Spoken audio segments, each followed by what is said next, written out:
Good morning, everyone. Welcome. The Senate Committee on Commerce, Science, and Transportation will come to order. We're here today to examine a monument to American ingenuity, the Panama Canal.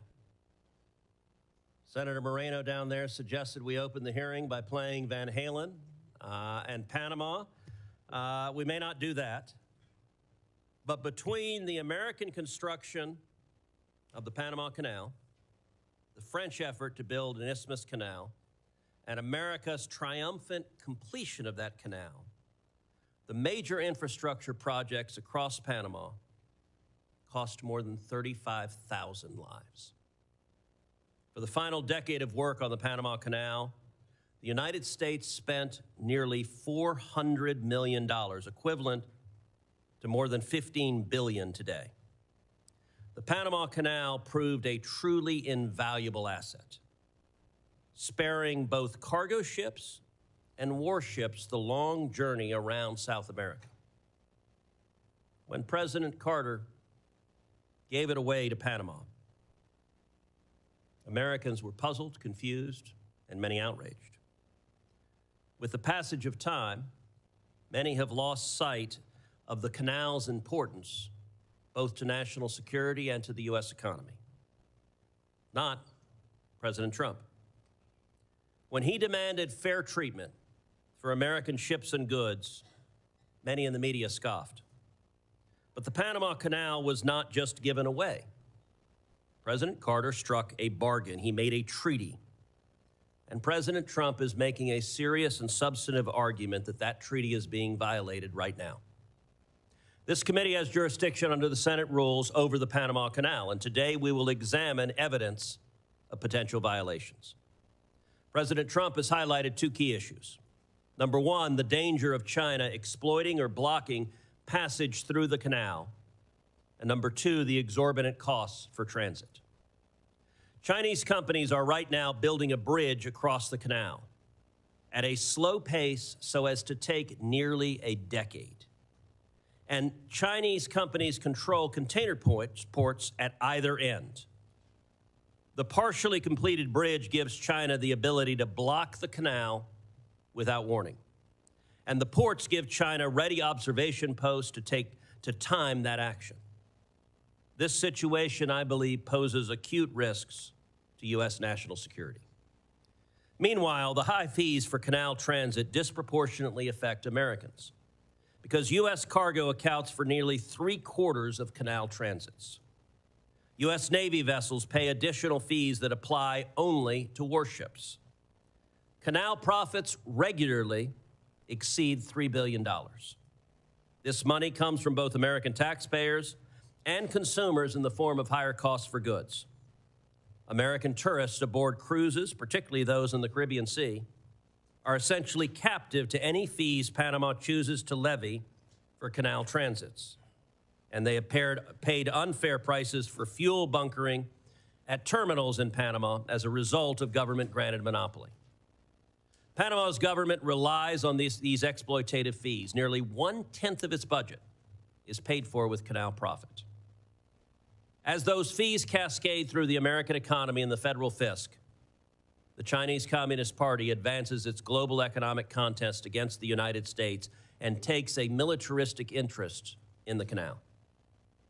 While President Trump has rightly focused on these key issues, there are additional problems. In the last 2 years, the Canal Authority generated record revenue, even while transits were depressed by drought conditions. And the only comfort to delayed and overcharged ships is that Panama may invest in more freshwater reserves in the future. Even as it takes advantage of the global maritime system, Panama has emerged as a bad actor. Panama has for years flagged dozens of vessels in the Iranian Ghost Fleet, which brought Iran tens of billions of dollars in oil profits to fund terror across the world. And Chinese companies have won contracts, often without fair competition, as the infamous Belt and Road Initiative has come to Panama. China often engages in debt trap diplomacy to enable economic and political coercion. In Panama, it also seems to have exploited simple corruption. We have 4 panelists with us today. At Ranking Member Cantwell's request, we also invited the Deputy Administrator of the Panama Canal to appear today. She declined that invitation. I understand this witness claimed her absence was due to a scheduling matter, but I also recognize that defending the Panama Canal Authority is an unenviable task. This committee may be obliged to compel her testimony at a future hearing. It will not escape senators' notice that Professor Korovich is appearing virtually today. That will be a very unusual practice before this committee. The professor was ready to fly from Israel to D.C. to appear in person, but he was unable to because too few American carriers have resumed direct flights to Israel. While European airliners are willing to fly to Israel, service to America has been prohibitively long and expensive. Israel is America's closest ally in the Middle East, and U.S. carriers are refusing to fly there. Late last week, Delta Airlines announced it would finally restart direct flights to Tel Aviv in April. And I very much hope that United Airlines and American Airlines will very quickly follow suit and resume direct flights to Israel. Turning back to the topic at hand, I'm grateful to President Trump for raising public awareness about the state of the Panama Canal and the threats to American interests. We cannot afford to let American shippers be extorted. We cannot turn a blind eye if Panama exploits an asset of vital commercial and military importance, and we cannot stay idle while China is on the march in our hemisphere. I expect and hope the testimony today to enlighten on all of those issues. I will now turn to Ranking Member Cantwell for her opening statement. Thank you, Mr. Chairman, and thank you for having this important hearing and the witnesses that are here today and virtually. Access to the Panama Canal is essential. Maintaining America's supply chains, lowering inflation costs on consumers and goods, and ensuring our national security. With about 72% of the goods transiting the canal coming to or from U.S. markets, a stable waterway is vital for states like mine, where 1 in 4 jobs are related directly or indirectly to trade. Seattle-based SSA Marine, operated in the Manzillo International Terminal in Cologne, Panama for the last 30 years, is our largest U.S. logistics presence in Panama, with 19 massive cranes, 3.5 million cargo containers, and employing over 1,000 people. In fact, Washington's maritime economy supports 170,000 jobs and $45 billion in revenue, and our U.S. maritime economy supports over 21 million jobs and almost $3 trillion in America's GDP. So anything that our committee can do to help grow our maritime economy, I'm all for. That is why it's so important that the committee not just focus on Panama, but the broader solutions to meet our U.S. maritime opportunities and challenges. This committee passed the Ocean Shipping Reform Act, led by our colleagues, Senator Klobuchar and Senator Thune, to address shipping costs and stop carriers from practices that delayed U.S. cargo or increased costs. This law also gave the FMC, our 2 commissioners that are here today, the ability to do better investigation. So I look forward to hearing about their investigation on the Panama Canal and these cost issues. And many members of this committee have worked on the infrastructure bill to do dock replacements in places like Alaska, rail improvements, pier infrastructure, safety improvements, container yard expansion, and I know that my colleagues who represent these maritime investments need a maritime workforce and continued investment. Many of our colleagues, Mr. Chairman, have great ideas. Senator Kelly and Young from the Senate, Representatives Garamendi and Kelly from the House, and they've been working with maritime stakeholders on these larger bills. But, Mr. Chairman, if this committee doesn't embrace this larger agenda, it's going to get decided in the Finance Committee. So I hope that we can get some of these issues and show that this committee is the committee for maritime jurisdiction. A bill that provides a comprehensive strategy to rebuild America's supply chain supremacy, sea-left capacity that we need to defend our interests in the South China Sea and the Indo-Pacific region, and to revitalize our nation's ports and shipbuilding capacity. A revitalized U.S. maritime strategy would not only be good for our economy, but critical for national security. At the same time, we face cyber threats from our foreign adversaries, and Panama is a perfect example which brings us to the hearing today. I am concerned about Chinese-owned ports in Panama and their proximity to the canal. I'm also deeply concerned about the installation of Chinese equipment from Huawei and Chinese companies near the canal. This is why this committee successfully worked to get $3 billion in rip and replace at the end of last Congress. So if we're trying to get them out of U.S. ports and areas, we shouldn't certainly allow them in vessels and back doors in places like Panama. Mr. Chairman, I'd like to ask unanimous consent to enter into the record a letter from the two most recent U.S. ambassadors to Panama who make the case for continued U.S. investment in infrastructure and cybersecurity. Without objection. These ambassadors, thank you, Mr. Chairman. These ambassadors know better than anyone that America's adversaries have built backdoors into communication technology, software, supply chains, both software and hardware. So whether it's a crane over the port or a bridge, we cannot tolerate Huawei, TikTok, artificial intelligence, or other adversaries using a government backdoor. Mr. Chairman, I'm a very big fan of the five biggest technology interests and basic democracies forming a technology NATO. We should be saying to the world, nobody should be buying technology or equipment that has a government backdoor. These are complex issues, and we need solutions. I will be requesting that the Department of Defense provide a classified briefing to all members of our committee about foreign adversary threats to the Panama Canal, including these adjacent areas. I received an initial classified briefing from the U.S. Southern Command and have spoken to former U.S. Southern Command leader, General Laura Richardson, on these issues. I also plan to go as a delegation or by myself to Panama and visit the Panama Canal Authority. I invite other members to do so, hopefully this spring. Any successful strategy also has to not just focus on cybersecurity and cooperation, and we'll ask some of our witnesses here today, but the larger issue is we need to understand what are the shortfalls of the current agreement that doesn't get at this upgraded technology concern. I would hope that Panama would be very cooperative in discussing these cybersecurity investments and what needs to be made. As we all know, the Panama Canal is, as an authority, independent, and the Chinese government don't start the shipping rates, but the authority has been grappling with historic rainfalls, climate change, and the solution, I believe, is for us to work together, as the Army Corps did before, on solutions in making sure that instability in water is not the cause of increase in rates. We need to work on these solutions.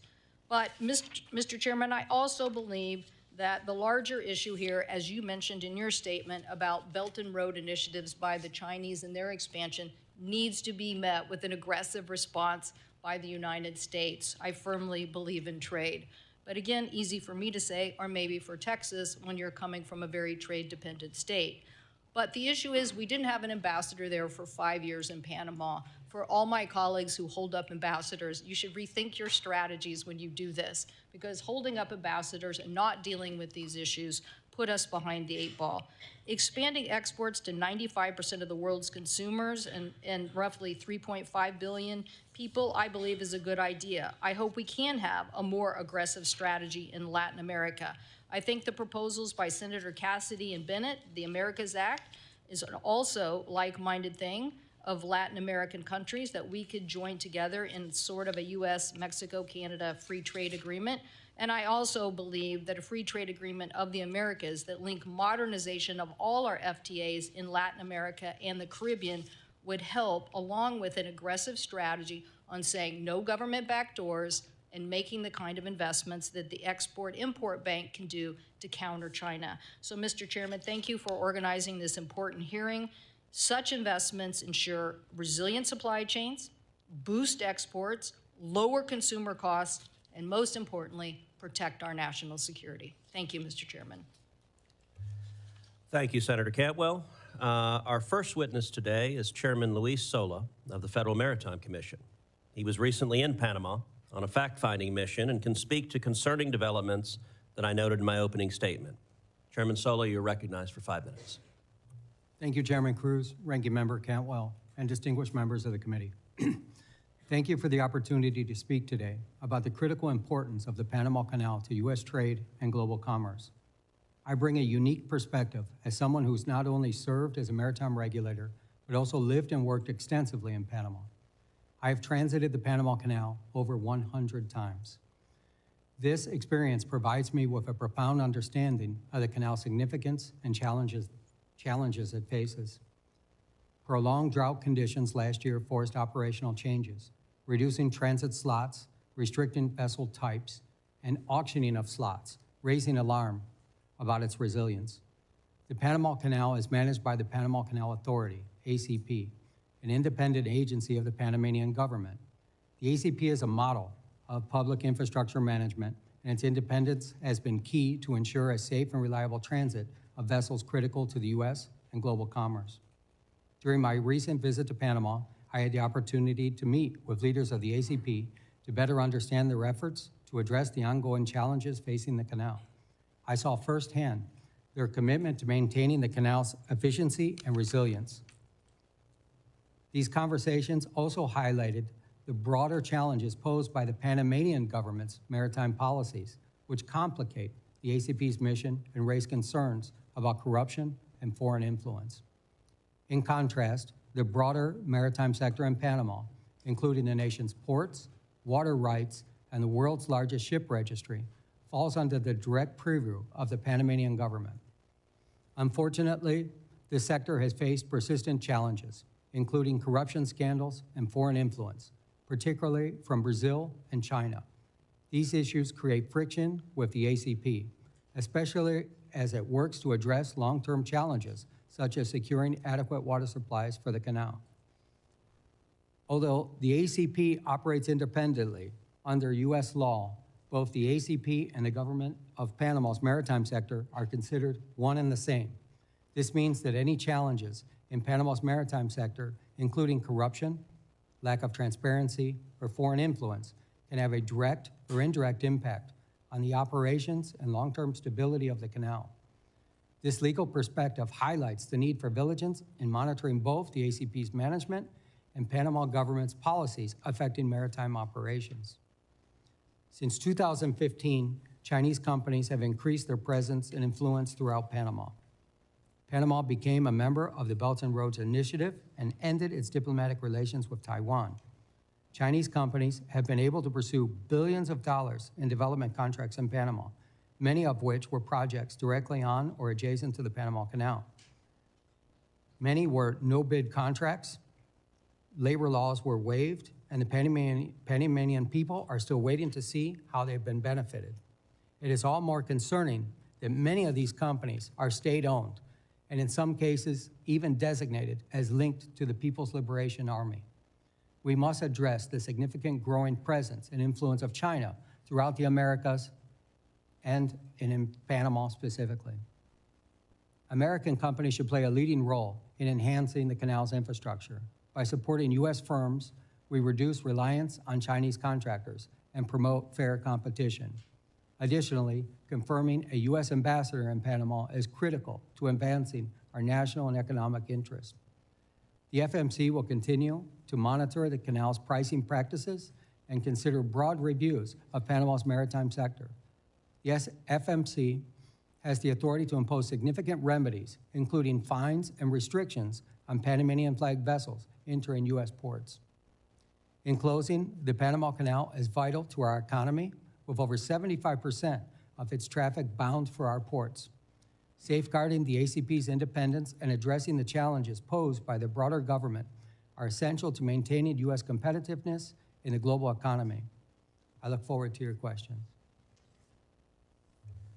Thank you, Chairman. Our next witness is Commissioner Daniel Maffei of the Federal Maritime Commission. He was also in Panama with Chairman Sola.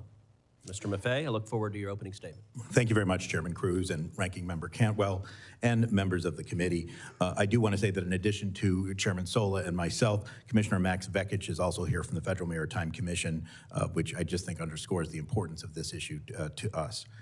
More than 110 years after its opening, the Panama Canal does remain absolutely vital to maintaining resilient supply chains for both American importers and exporters. Because the canal is essentially a waterway bridge over mountainous terrain above sea level, it does depend on large supplies of fresh water to maintain the full operations. Panama has among the world's largest annual rainfalls. Nonetheless, insufficient freshwater levels have occurred before in the canal's history, such as in the 1930s when the Madden Dam and Lake Alajuela were built to address water shortages. Since that time, the canal has undertaken several projects to accommodate larger, more modern ships. In the last couple of years, a trend of worsening droughts in the region once again has forced limits to the operations of the canal. Starting in June of 2023, the Panama Canal Authority employed draft restrictions and reduced the number of ships allowed to transit the canal per day. Now, the Panama Canal limitations, in combination with the de facto closure of the Suez Canal to container traffic, has had serious consequences for ocean commerce, increasing rates, fees, and transit times. In the first half of 2024, U.S. importers and exporters expressed Panama Canal-related concerns to the FMC, including doubts about the future reliability of the canal and questions about how the Panama Canal Authority was determining which ships could transit the canal and how long they would have to wait. The FMC has statutory authority under the laws concerning foreign shipping practices to investigate and potentially take appropriate counteraction if it finds that a foreign country, through its laws or regulations, has contributed to, quote, conditions unfavorable to shipping in the foreign trade, unquote. Given the statutory mandate and consistent with FMC's mission, I and then Commissioner Sola started to look deeper into the causes of the issues facing the canal. The first step was to meet with Panamanian officials and other stakeholders, as the chairman has pointed out, about the conditions adversely affecting the canal's operations, about what was being done to address these concerns, and about whether any aspect of the canal's operations might result in conditions unfavorable to U.S. shipping that should be addressed under the Commission's authority. So we traveled to Panama, actually it was in July of 2024, and we met with then recently elected President Jose Molino and officials in his administration. We also met with the Panama Canal Authority, as well as private sector stakeholders. We had very candid discussions on key issues such as Panama's plans to ameliorate the water level challenges, the bidding processes used to allocate transits during times of restrictions, and our concern the Canal Authority was bringing in far more revenue during the crisis than it had before limits were forced by water shortages. Both the government of Panama and the Canal Authority did answer our questions very substantively. The Canal Authority informed us they were already making changes to that allocation system. Now, fortunately, Panama's 2024 rainy season has for now alleviated the most acute water supply issues at the canal, and normal transit volumes have been restored. That said, while the Panamanian government and Canal Authority have, with the advice of the U.S. Army Corps of Engineers, developed credible plans to mitigate future water shortages, they also warned that it is likely that at least one more period of reduced transits will occur before these plans can be fully implemented. Now, since our meetings, the FMC has continued to monitor Panama's progress on this front and examined other policy changes announced by the Canal Authority. I do have continuing concerns, particularly about the auction-like slot allocation procedures, not so much as they are applied right now because transits are not being rationed, but when another low rainfall period occurs. As we learn more about Panama and the Canal Authority, how they would handle another drought and receive more input from American importers and exporters, the Commission does remain positioned to take appropriate action if warranted. How the Panama Canal's operations affect American commerce was a high priority for the FMC under my chairmanship. It remains a high priority at the Federal Maritime Commission under Commissioner Sola's chairmanship, and I am extremely pleased that it is a priority for this committee as well. Thank you. Thank you, Commissioner. Our next witness is law professor Eugene Korovich, who can explain Panama's treaty obligations and the remedies the U.S. might seek for potential violations. Professor Korovich is appearing virtually, and Professor, you're recognized for your opening statement. Chairman Cruz, Ranking Member Cantwell, honorable members of the committee, I appreciate and regret the opportunity to testify before you remotely. I've been asked to discuss possible violations of the treaty concerning the permanent neutrality and operation of the Panama Canal entered into between the two countries in 1977. I should say at the outset that determining whether a certain situation violates the treaty is a mixed question of law and fact, depending on both the meaning in the treaty and the actual situation on the ground.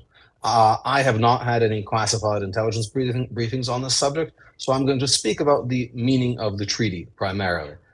We shall see that under international law, each party to the treaty is entitled to determine for itself whether a violation has occurred.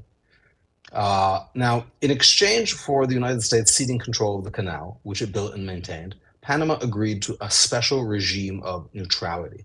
The essential features of this regime of neutrality is that the canal must be open to all nations for transit, that's Article 2, equitable tolls and fees, Article 3, an exclusive Panamanian operation, Article 5, the prohibition of any foreign military presence, Article 5. Article 5 provides that only Panama shall operate the canal. Testifying about the meaning of the treaty at the Senate ratification hearings, the Carter administration emphasized that this prohibits foreign operation of the canal as well as the garrisoning of foreign troops. Now, Article 5 appears to be primarily concerned about control by foreign sovereigns. If Panama signed a treaty with the People's Republic of China, whereby the latter would operate the canal on Panama's behalf, this would be a clear violation. But what if Panama contracted for port operations with a Chinese state firm, or even a private firm influenced or controlled in part by the Chinese government? The Suez Canal Company was itself, before being nationalized, a private firm in which the United Kingdom was only a controlling shareholder. Yet this was understood to represent British control over the canal. In other words, a company need not be owned by the government to be in part controlled by the government. So the real question is the degree of de jure or de facto control over a foreign sovereign company. And scenarios range from government companies in an authoritarian regime, completely controlled, to purely private firms in an open society like the United States, but there's many possible situations in the middle. The treaty is silent on the question of how much control is too much, and as we'll see, this is one of the many questions committed to the judgment and discretion of each party. Now, turning to foreign security forces, the presence of third country troops would manifestly violate Article 5, but this does not mean that anything short of a People's Liberation Army base flying a red flag is permissible. The presence of foreign security forces could violate the regime of neutrality, even if they're not represented in organized and open military formations. Modern warfare has seen belligerent powers seek to evade international legal limitations by disguising their actions in civilian garb. From Russia's notorious little green men to Hamas terrorists hiding in hospitals or disguised as journalists, bad actors seek to exploit the fact that international treaties focus on sovereign actors. Many of China's man-made islands in the South China Sea began as civilian projects before being suddenly militarized. Indeed, this issue was discussed in the Senate ratification hearings over the treaty. Dean Rusk said informal forces would be prohibited under the treaty. Thus, the ostensible civilian character of the Chinese presence around the canal does not in itself mean that it could not represent a violation of the treaty if, for example, these companies and their employees involved Chinese covert agents or other agents of the Chinese security forces. So this leads us to the final question: who determines whether neutrality is being threatened or compromised? Unlike many other treaties that provide for third-party dispute resolution, the neutrality treaty has no such provision. Instead, the treaty makes clear that each party determines for itself the existence of a violation. Article 4 provides that each party is separately authorized to maintain the regime of neutrality, making it a separate obligation of each party. The Senate's understanding accompanying to ratification also make clear that Article 5 allows each party to take, quote, unilateral action. Senator Jacob Javits, at the markup hearing, said that while the word unilateral is abrasive, we can, quote, decide that the regime of neutrality is being threatened and then act with whatever means are necessary to keep the canal neutral unilaterally. I look forward to their questions. Thank you, Professor. Our final witness, World Shipping Council CEO Joseph Kramek, can discuss the challenges faced by container lines moving goods to or from America through the Panama Canal. Mr. Kramek, you're recognized for your opening statement. Thank you, Chairman Cruz, Ranking Member Cantwell, and members of the committee. My name is Joe Kramek. I'm President and CEO of the World Shipping Council. The World Shipping Council is the global voice of liner shipping. Our membership consists of 90% of the world's liner shipping tonnage, which are container vessels and vehicle carriers. They operate on fixed schedules to provide our customers with regular service to ship their goods in ports throughout the world. Our focus is on sustainable, safe, and secure international ocean transportation. Nothing could be more important to the U.S. economy and WSC member lines who carry the trade that supports the U.S. economy than a sustainable, safe, and secure Panama Canal. As you have heard, using the Panama Canal to transit between the Atlantic and Pacific saves significant time and money. A typical voyage from Asia to the U.S. or East Coast can be made in under 30 days using the canal, while the same journey can take up to 40 days if carriers must take alternate routes. From a commercial trade perspective, the big picture is this. One of the world's busiest trade lanes is the Trans-Pacific. The Trans-Pacific is cargo coming from and going to Asia via the United States. Focusing in a bit, cargo coming from Asia and bound for U.S. Gulf and East Coast ports always transits the Panama Canal. Similarly, cargo being exported from U.S. and East Coast ports, a large share of which are U.S. agricultural exports like soybeans, corn, cotton, livestock, and dairy, also almost always transits the Panama Canal. The result is that 75% of canal traffic originates in or is bound for the United States. Some examples include the Port of Houston exports $14 billion in containerized trade to Asia. The Port of New Orleans exported $27 billion in seaborne trade to Asia, not all of which was on container vessels. The Port of New York and New Jersey exported $16.5 billion to Asia, and the Port of Savannah exported $13 billion to Asia. Our member lines are the largest users of the Panama Canal, and we carry the bulk of this trade. Global ocean trade is always facing challenges, as you've heard, and the Panama Canal is no exception. We've talked about the drought in 2023 and the historic low water levels that it caused in Lake Gatun, which feeds the canal locks, a unique system that is a freshwater feed as a result, as contrasted to an ocean-to-ocean system, which the French tried and failed, but which is actually active in the Suez Canal. These low water levels reduce transits from 36 transits a day to as low as 22 per day. Additionally, the low water levels required a reduction in maximum allowable draft levels, or the depth of the ship below the waterline, which for our members reduced the amount of containers they could carry through the canal. This resulted in a 10% reduction in import volumes for U.S. Gulf and East Coast ports, with the Port of Houston experiencing a 26.7% reduction. Looking forward, the volume of containerized trade coming into the United States remains at near record levels and continues to expand. 2024 numbers are just out, and the inbound trade to the U.S. expanded 15%, which is second only to the 17.5% inbound traffic we experienced during the pandemic-driven demand. Just yesterday, the Port of Houston reported record-breaking trade volumes with an 8% increase.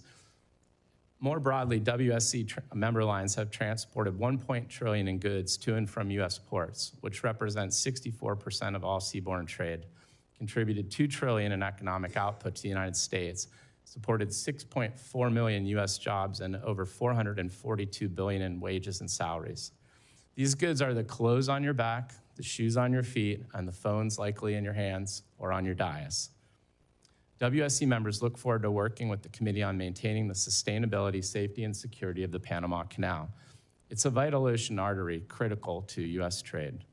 The record volume of cargo that our members continue to carry, it demonstrates our commitment. We appreciate the committee's continuing support, commitment to the liner shipping industry, the U.S. maritime industry, and I look forward to answering your questions. Thank you. Thank you very much. We'll now move to questioning. I want to start, Chairman Sola, Commissioner Maffei. Are you aware of allegations from some vessel operators of disparate treatment, such as sweetheart deals or favorable rebates by Panama for canal transits? Thank you for the question, Mr. Chairman. We have become aware through some complaints by cruise lines that said that they were not getting a refund of their canal tolls. When we looked into this, we found a Panamanian Executive Order, Decree 73, that specifically says that if a cruise line would stop at a certain port, that they could be refunded 100% of the fees. And as far as I know, that's the only instance where that exists. Yep, we continue to look into it, but the cruise ships is the one area where we have found something that would fit that bill, I think, Chairman. Some press coverage says the Panama Canal is nominally independent, even though it provides a large share of the Panamanian government's revenue. Chairman Sola, briefly, can you describe how the FMC views the Canal Authority and the Panamanian government? Are they distinct entities or a single foreign government apparatus that controls the Panama Canal? Mr. Chairman, our law is clear. It comes from the Merchant Marine Act of 1920 that there's only one entity. And in addition to that, our predecessor at the Federal Maritime Commission was the U.S. Shipping Board, was formed in 1916 in direct result of the Panama Canal. The very first chairman of that was George Washington Goethals, which was the very first administrator of the canal. So we look at it as one entity. Yeah, I might just add, Mr. Chairman. Sure. It's sort of like the Georgia Ports Authority and the state of Georgia. The Georgia Ports Authority is clearly independent. It can do its own bonds. It's got independent governance. But ultimately, Georgia is responsible for it, the state of Georgia. Right. So Panama was the very first Latin American country to join China's Belt and Road Initiative. And right now, China is building a fourth bridge across the Panama Canal for car traffic and light rail. Chairman Sola, why should Chinese construction of a bridge near Panama City concern the United States? Mr. Chairman, we all saw the tragedy that happened here in the Francis Scott Key Bridge incident and the devastation that had happened to Baltimore. We also saw recently what happened in the Suez Canal, where we had a ship get stuck in there. It's not only the construction of the bridge, but it's a removal of a bridge, as I understand it, called the Bridge of the Americas. It was built in 1961, and that would paralyze cargo traffic in and out of the canal. Panama also recently renewed the concessions for 2 container ports to a Chinese company, Hutchison Ports PPC. Of course, Chinese companies are controlled by the Communist Party. How does China use control of those ports for economic gain? Mr. Chairman, I am a regulator, a competition regulator, and the Chinese ports that you're referring to, let me put them into scope. The one on the Pacific, the Port of Balboa, is roughly the same size as the Port of Houston. They do about 4 million containers a year. They have about 28 gantry cranes. The one on the Atlantic is the same as my hometown of Miami. They do about 1 million containers. So where Roger Gunther in the Port of Houston generates about $1 billion a year, and Heidi Webb in Miami does about 200 million, the Panama Ports Company paid zero for 20 years on that concession. So it's really hard to compete against zero. So I think that's our concern, our economic concern that we would have. Commissioner Maffei, anything to add on that? Yeah, I mean, I do too also think it is important. I would point out that you don't have to stop at either port. It's not like these 2 ports control the entrance to the canal. That is the Canal Authority that does control that. However, I think it's of concern. I would also point out that the Panamanian government thinks it's of concern too, because they're conducting their own audit of those particular deals. But we remain very interested as well. So, Professor Korovich, I want to turn to the treaty. So President Trump has made important arguments. Both the Chinese control over canal infrastructure and exorbitant fees charged for canal transits are violations of the Neutrality Treaty. I want to highlight 3 specific provisions that you mentioned in your opening statement. Article 4 of the Neutrality Treaty requires both the United States and Panama to establish and maintain, quote, a regime of neutrality. Article 5 limits any foreign control by providing, quote, only the Republic of Panama shall operate the canal and maintain military forces, defense sites, and military installations within its national territory. And finally, Article 3(1)(c) requires that, quote, tolls and other charges be just, reasonable, equitable, and consistent with the principles of international law. In your opinion, as an expert in international law, could the facts discussed here be considered violations of the Neutrality Treaty in force right now between the United States and Panama? So I think, Senator, I think potentially they could, but it's impossible to say definitively without knowing more, in particular about the degree of Chinese control and involvement in these companies. I think it's important to note that these port operation companies that operate the ports on both sides, when they received their first contract, it was just a few months before Hong Kong was handed over to China. In other words, they received them as British companies, sort of very oddly, just a few months before the handover. Now, of course, since then, Hong Kong has been incorporated into China, has been placed under a special national security regime, and the independence of those companies has been greatly abridged, to say nothing of state-owned companies involved elsewhere in the canal area, which raise significantly greater questions. Additionally, I should point out that the understandings between President Carter and Panamanian leader Herrera, which were attached to the treaty and form part of the treaty, provide that the United States can, quote, defend the canal against any threat to the regime of neutrality. And I understand that as providing some degree of preemptive authority to intervene. One need not wait until the canal is actually closed by some act of sabotage or aggression, which, as we heard from the testimony, would be devastating to the United States. But there is some incipient ability to address potential violations. And your final point there leads to my last question, which is, if the United States determines that Panama is in violation of the treaty, what is the range of remedies the United States would have for that treaty violation? So I think it may be shocking to people to hear today, but when one goes over the ratification history and the debates and discussions in this body over this treaty, it was clear that the treaty was understood as giving both sides separately the right to resort to use armed force to enforce the provisions of the treaty. And it's not so surprising when one understands that the United States made an extraordinary concession to Panama by transferring this canal, which the United States built at great expense and maintained and operated, to Panama gratis. And in exchange, it received a kind of limitation, a permanent limitation on Panamanian sovereignty, that Panama agreed that the United States could enforce this regime of neutrality by force. Now, of course, armed force should never be the first recourse for any kind of international dispute and should not be arrived at sort of rashly or before negotiations and other kinds of good offices are exhausted. But it's quite clear that the treaty contemplates that as a remedy for violations. Thank you very much. Ranking Member Cantwell. Thank you, Mr. Chairman. Mr. Kramek, I think costs are critical. When you think about it, we're here discussing costs. Why? Because consumers pay more when shipping costs are higher, whether our farmers who are trying to export their products, as we saw during COVID, are literally our products getting left on the docks, and importers are paying more if shipping costs are too high. So when we look at these incidents that we now see in our supply chain, and we had our own incident in Seattle where a container ship lost power and was careening towards our big Ferris wheel in the downtown, right next to our ferry terminal. Luckily, some passenger ferry vessels were able to push the tug from, out of the direct path of severe devastation. So now we mentioned Suez Canal, we mentioned Baltimore, we have our own Seattle experience.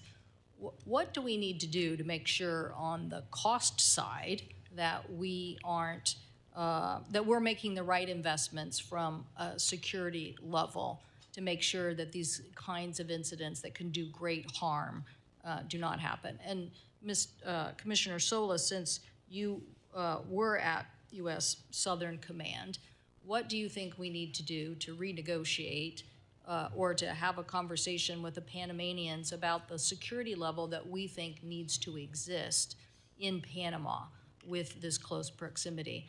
And Mr. Maffei, will the audit lead to a discussion with Panama about those contracts? As I've said in my opening statement, I believe we should be very aggressive about U.S. involvement here and in Latin America. I think Panama represents one of the biggest U.S. supporters in that region, but we should engage to get this right, both on the cost side and on the security side. So if I could just hear your comments on each of those. Thank you, Senator Cantwell. Well, certainly even one incident is unacceptable from a safety perspective that you're citing. Our members work tremendously hard with the International Maritime Organization, the U.S. Coast Guard, and other entities to try to have the safest operations possible. But accidents do occur. They are rare if you count the number of some 7,000 port visits a year. But again, one is unacceptable. So continued investment, obviously, in U.S. infrastructure and a review. I mean, we have a lot of old infrastructure, as the tragic incident in Baltimore illustrated, unfortunately. We have these bridges that need a hard look to whether or not they need additional fendering systems and the like. And investments in our ports and infrastructure can be helpful along those lines as well. And for our members, I can assure you that they continue to invest in the latest technology. We have over 600 new ships on order with some of the latest technology in the world. So we're playing our role. And I want the U.S. to get a big portion of that. That's why we need to reinvigorate. Commissioner Sola, what about just a new U.S. Southern Command, U.S. government conversation with the canal authorities and the government about the security level that we seek? Thank you very much, Senator. First of all, the airborne wing that I'm wearing today is decorative. I have not worn a uniform in 35 years, so this is my personal experience here.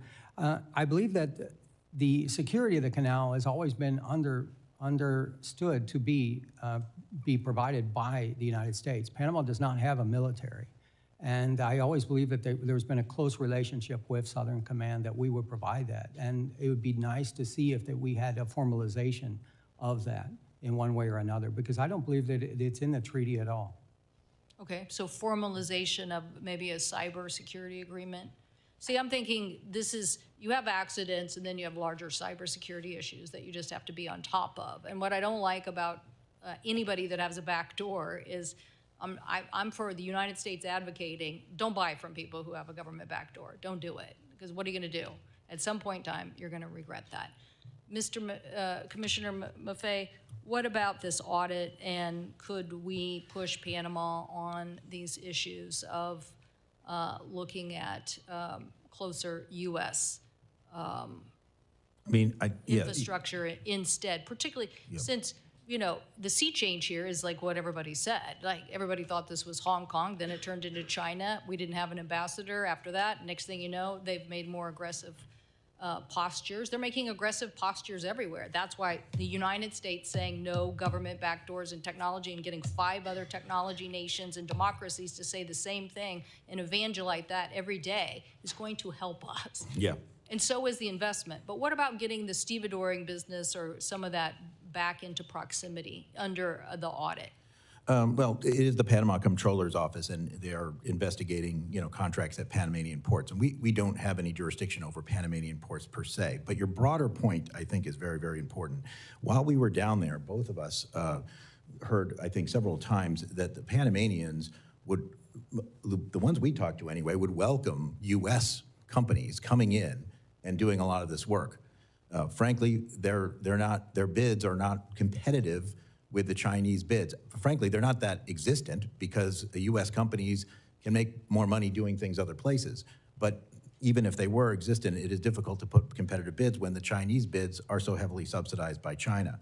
So you're absolutely right. This is a problem, and it's a problem in many, many other areas of the world that we can get into if you want in subsequent questions.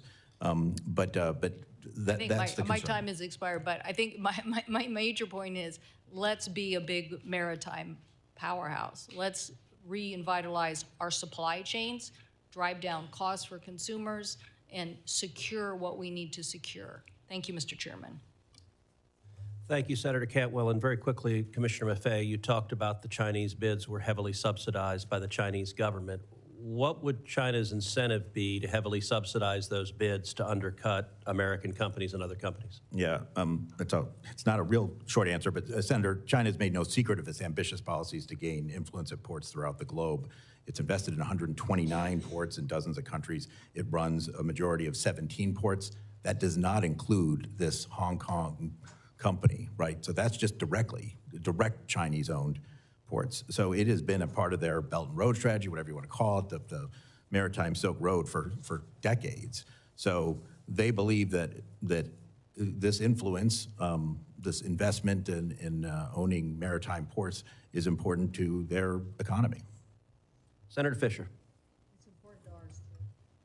Thank you, Mr. Chairman. I'd like to follow up on the ports and where we are on that. In 2021, Hutchinson was awarded those two ports, Port Balboa and Port Cristobal, in a no-bid award process.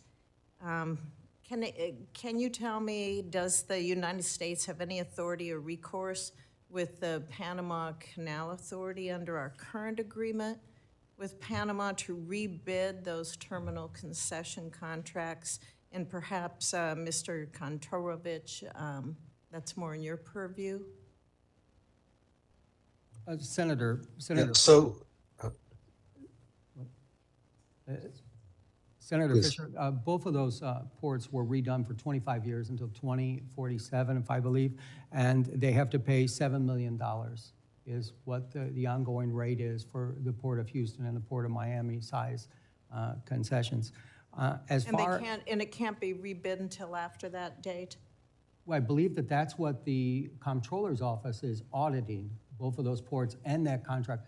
And that was done under the previous Panamanian administration. A new administration came in and they called for an audit of that contract immediately. Mr. Maffei, Yeah, you were talking about how to perhaps incentivize companies from the United States to be able to participate in a bid process that doesn't seem to be reasonable.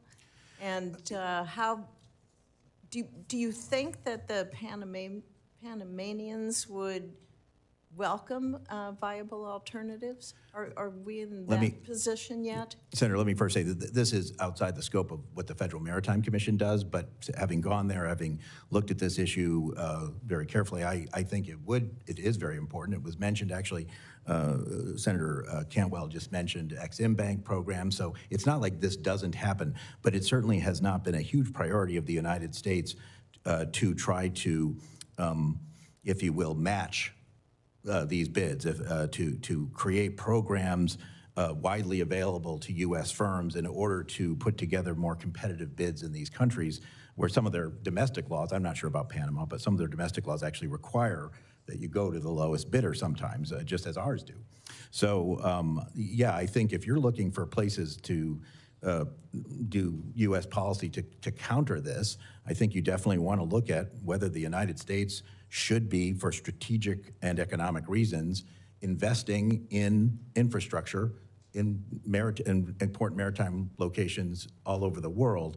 China certainly has done that, and they've been doing it for 20 years, and it is a cow that has long left the barn.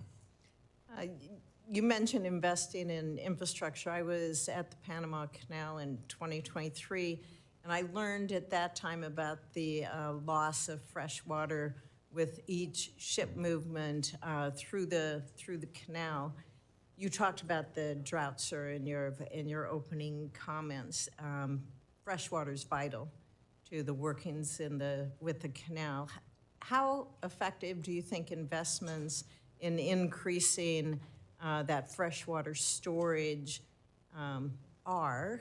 Are they happening? Are they viable? You touched on it briefly in your opening comments, but how do we see those investments happening so that we can have operational stability? Yeah, it's a good question, a bit out of my purview, but I will say that there's several investments. There is water reclamation, pumping water up, et cetera. But the main plan that the U.S. Army Corps of Engineers has helped the Panamanian Authority develop involves another basic expansion of bringing in even more water at an elevation that you could then use to continue the canal. Now, there's a lot of issues with implementing that, not the least of which being indigenous people in those areas. Not a huge number, but certainly towns and things, and negotiating that and all sorts of other issues, just as if it was in the United States, there would be issues. But it is viable. You can, in that part of the world, you can make more fresh water available to make the canal not have to be limited. However, it takes time, and there will at least be one more incidence of severe limitations before that occurs, unless we get really, really lucky. And there could be more than that. Thank you. Thank you, Mr. Chair. Thank you. Senator Blunt Rochester. Thank you, Chairman Cruz and Ranking Member Cantwell. At the heart of this hearing is a fundamental question about how the U.S. will compete on the world stage and maintain our national security. These are the questions that will define the future of this country. For American families to see lower prices and better economic opportunities, we have to meet this moment honestly and seriously. And I'm proud to have joined Senators Cantwell and Blackburn to reintroduce the bipartisan Promoting Resilient Supply Chains Act, legislation that I led and authored in the House. This bill ensures that we have a national strategy to address our broken supply chains, whether it is a bridge collapse, a major global conflict, or unions striking for their rights. Interruptions and disruptions to our supply chains severely impact our economy. Our bipartisan legislation tackles this issue by elevating supply chains like the disruptions at the Panama Canal to be proactive and strategic. It helps us understand how we strengthen our ties with our friends and allies instead of pushing them into the arms of our competitors. I agree with Ranking Member Cantwell that we should have a hearing on how we compete with countries like China. And I have grave concerns about China's global infrastructure investments and any cyber threats to the U.S. Addressing these are our national security interests. With that, I'd like to shift to my first line of questioning, and it is for you, Captain Kramek. It's no secret that the canal has had issues due to droughts, nor is increasingly frequent drought a new phenomenon. Do you believe the Panama Canal Authority did enough to anticipate the issues impacting the canal's operation? Senator Blunt Rochester, thanks for your question. They did the best, I guess, with the information that they had. I don't know that they anticipated a drought of that magnitude. I would say going forward, what Commissioner Maffei just discussed about the development of a second reservoir to feed into Lake Gatun, and the U.S. Army Corps of Engineers doing a feasibility review of that project, as well as some other projects that were mentioned, that seems to be a good path forward in terms of resiliency of the Panama Canal and making it a viable waterway for 2050 and beyond. I think part of the challenge is that it was recently started and time is of the essence. Did you think that the Canal Authority considered the obvious impacts from drought in its planning? Senator Blunt Rochester, I don't have that information on what they considered. It is clear that the Canal Authority knew that this would have an impact on shipping, and that enough hadn't been done to address it. Now that we're faced with this impact, what do you think the Canal Authority needs to do expeditiously to bring the canal back into full authority, full operation? So they are back to full operation, is my understanding. Traffic is flowing well. But looking forward, I think it is taking a hard look at some of these infrastructure projects to make the canal more viable, like I mentioned. The Port of Wilmington is in my state. We're very proud of it. It's one of the leading importers of fruits. The delays through the canal have an outsized impact on perishable goods like those that my port handles. Do you believe the Canal Authority can and should prioritize perishable goods or provide some other solution to support perishable goods? And anyone on the panel can answer that. Yes, ma'am. Let me address your question because I'm not sure it's my place to exactly answer it, but you're quite right. So one of the complaints that we've heard is from container shippers, that mostly exporters, that export goods, as you say, and many other commodities too, are sensitive either because of market conditions, such as cotton, or because of actual perishability of the product, such as what you mentioned. However, they're on container ships, and most of the cargo on the container ship is less time sensitive. In the bidding process that the Panamanian Canal Authority developed in order when they did have to ration these slots, it was a bidding process, and the highest bidder got the first slot, got the less of a delay.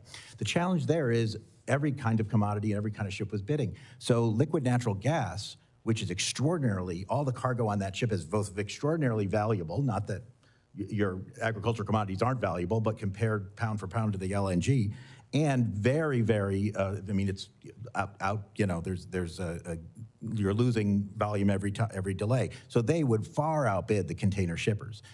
Now, whether or not there's something that can be done specifically to help these container, I'm not sure. We've been looking into that, but it does remain a large concern is how do we figure out a way for these agricultural shippers who are, you know, not the main players on these ships, but part of it, important part of it, particularly for the United States. So you bring up a great question. I wish I had a better answer, but Thank you for your answer. I'll be submitting some questions for the record because I know my time has run out, and I really want to understand also what we can do as the United States in terms of us being able to bid and be competitive in these bids. What can we do better? So I'll be submitting questions for the record. Thank you, Mr. Chairman, and I yield back.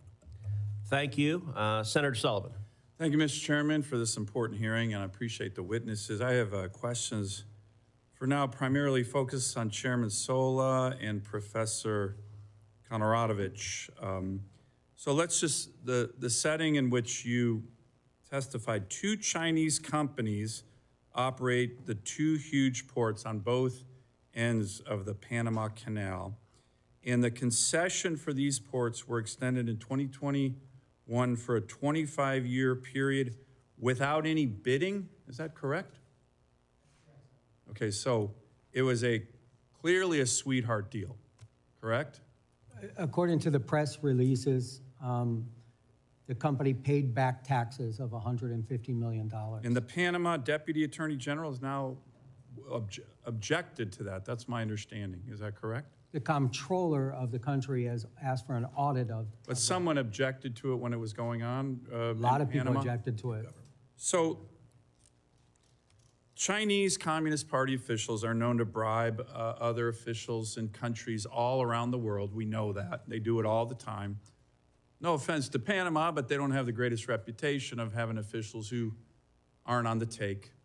So is there any evidence that the Chinese bribed people for this great concession? And if so, Professor, would that be a violation of the treaty? Let's assume we find evidence that Chinese Communist Party officials bribed Panama officials for this sweetheart deal. Would that be and I think it's probably likely because the Chinese do this everywhere. Would that be a violation of this treaty? So in itself, that would not be a violation.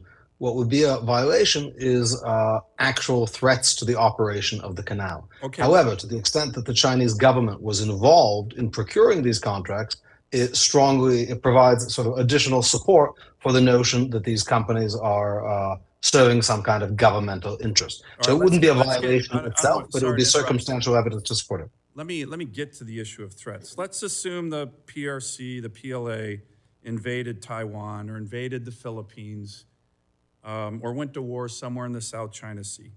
And we were surging our Navy to the Indo-Pacific through the Panama Canal.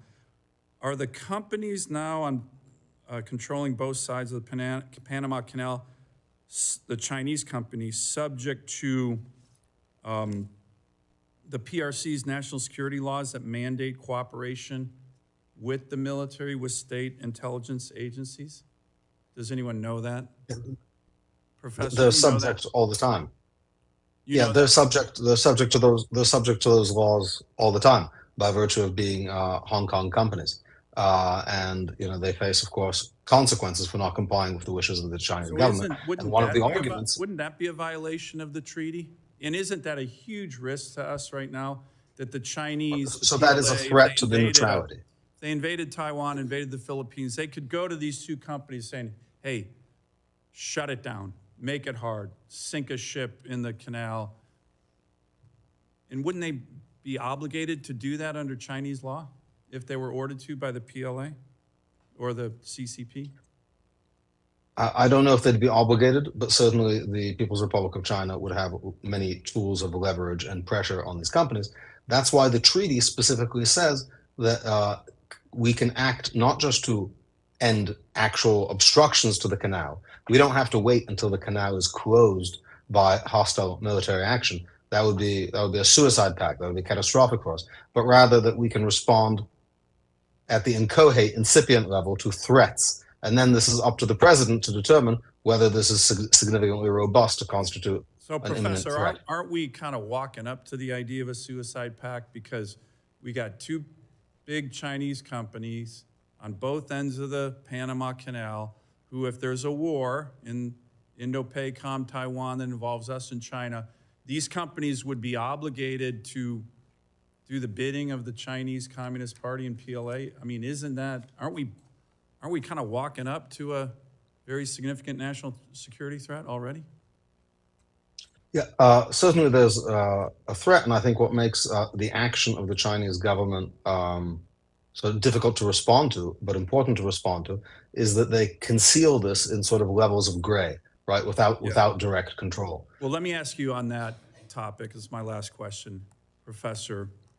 Let's assume that we find out, and again, it wouldn't be surprising, I think you can almost assume it, that these two companies have Chinese spies or military officials within the ranks of the employees of the companies. Let's assume we found that out. Somehow that becomes public. But I don't think it's a big assumption. It's probably true right now. So you have spies and military personnel within the ranks of these two companies that are controlling both ends of the Panama Canal. For you, Professor and Chairman Sola, wouldn't that be a blatant violation of Article 5 of the Neutrality Treaty, if that were true? Yeah. Which probably is true. Yes. I do think that it would be I do think it would be a clear violation. As Dean Rusk, former Secretary of State Dean Rusk said at the ratification hearings, informal forces can violate Article 5 as well as formal forces. And So Chairman clearly, Sola, do you agree with that? assumption, it would be a And is there any evidence of Chinese spies or other nefarious Chinese actors embedded in these companies? Senator, we have no information of that.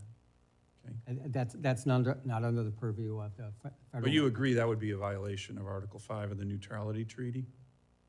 I do. Thank you. Thank you, Mr. Chairman. Thank you. Senator Baldwin. Thank you. Commissioner Maffei, good to see you. Thank you for being here today. I am very concerned about China's large and growing influence in the world's infrastructure network. A company from Hong Kong operates 2 ports in the Panama Canal, one on each end. And while the company is not Chinese state-owned, it is subject to China's national intelligence law, as we've been discussing. Moreover, a Chinese state-owned entity is currently building a bridge over the Panama Canal. But the Panama Canal is just one example of how far China's influence stretches. Their dominance in maritime, logistics, and shipbuilding sectors lessens competition, creates supply chain risks, and creates opportunities for surveillance and information gathering. In order to facilitate the movement of goods throughout the world, it's essential to have a secure and level playing field, which we currently don't. Chinese current practices do not allow for that. The United States Trade Representative recently investigated China's practices in the commercial shipbuilding sector under Section 301, and recently concluded that their dominance is a burden to United States commerce. A few decades back, we were the dominant country in commercial shipbuilding. In 2023, we built 5 commercial ships, and China built over 1,700, according to that investigation. So, what policies would you recommend to prioritize growth of the United States' influence in the maritime and logistics sector to compete with China and level the playing field? Answer in less than a minute. Yep. Senator Baldwin, it's very good to see you again, and we were colleagues for one term in the House, and I appreciate that. I think the best I can answer in a short term is to amen to everything you said. And as an illustration, Senator Sullivan was talking about Hutchison Ports. That's actually the same company that runs terminals on both ends of the canal. I am concerned about that. However, if we want to be concerned about that, all of us should lose a lot more sleep than we're losing. Because if there's spies there, then there might be spies at other Hutchison ports. And there are other Hutchison ports in almost every part of the world. They own the largest container port in the United Kingdom, Felixstowe, which is responsible for nearly half of Britain's container trade. They control major maritime terminals in Argentina, Australia, the Bahamas, Germany, Indonesia, Mexico, Myanmar, the Netherlands, South Korea, and Tanzania. If owning and managing adjacent ports means that China somehow has operational control or strategic control over the Panama Canal, they also have it over the Suez, the Singapore Straits, the Mediterranean Sea, and the English Channel. That's just one aspect of what you were talking about. That doesn't include the shipbuilding, heavily subsidized, such that now I believe over half of new ships that are in the companies that belong to the World Shipping Council are coming from China, not because these are bad companies, but because they're undercutting other things. It's a problem that has been going on for 20 years, which makes it very difficult to answer your question. It is a long answer. This is not a problem that occurred last week. This is not something that President Trump identified. This was going on all of President Biden's term, but all of President Trump's first term. It has been going on for decades and decades through both U.S. Republicans and Democrats as president. The only thing I can say is I echo what Ranking Member Cantwell said, and I think others of both parties have echoed it, that we need some sort of overall maritime strategy. We have to acknowledge that this is part of our national security, that economic resilience is extraordinarily important, and I believe this is the greatest country in the world. I think if we start countering some of these efforts, we can do it, but it has to become a national priority. And part of the challenge is we're talking about outside the borders of our U.S. Investing outside the borders of our U.S. does not make a very good campaign ad, but it may be necessary to secure, particularly with such an aggressive and, frankly, on this, open strategy that China has had. Thank you for that answer. I know my time is now short. I will allow Professor Korovich to answer this for the record. But Professor, I'd like to ask for your help in finding productive actions we can take to overcome some of the challenges that are being discussed today. I'm confident that we can find bipartisan solutions to pursue. It is my view that we should strengthen our relationship with Panama through mutually beneficial actions. For one, we should have a fully staffed embassy. The United States went without an ambassador to Panama from 2018 to 2022, largely due to partisan gridlock in the Senate confirmation process. So what additional strategies would you suggest the U.S. pursue to encourage Panama to enhance its security relationship with us, the United States of America, rather than China? And how can we leverage the strength of the American private sector to encourage more investment in the important infrastructure projects where China currently has a strong presence, in fact, dominance? Thank you. So my understanding of the Chinese advantage is that to the extent that they're willing to use their government wealth to consistently underbid contracts, they have an advantage that can't be beat.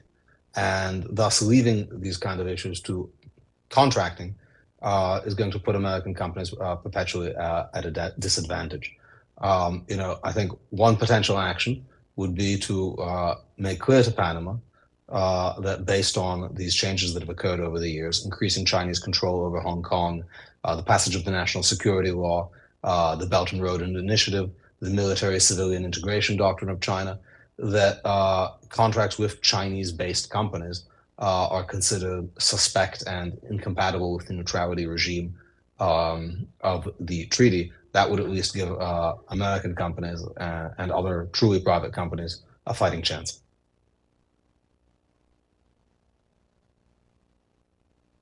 Thank you. Senator Blackburn. Thank you, Mr. Chairman. Yes or no, quickly for the three of you, just for the record, is the China investment into the Panama Canal a direct threat to U.S. national security? Yes or no? Mr. Sola, start with you down the panel. Thank you. I don't have that information as an industry trade association senator. Okay. All right. And we've talked some about the neutrality treaty, which I think is of concern to all of us. And as I have looked at this, and I appreciated Senator Sullivan's questioning on this, we look at how President Trump is going to push forward with getting this issue addressed. And we have heard a good bit about this from our shippers that are looking at what happens coming out of the port of Memphis.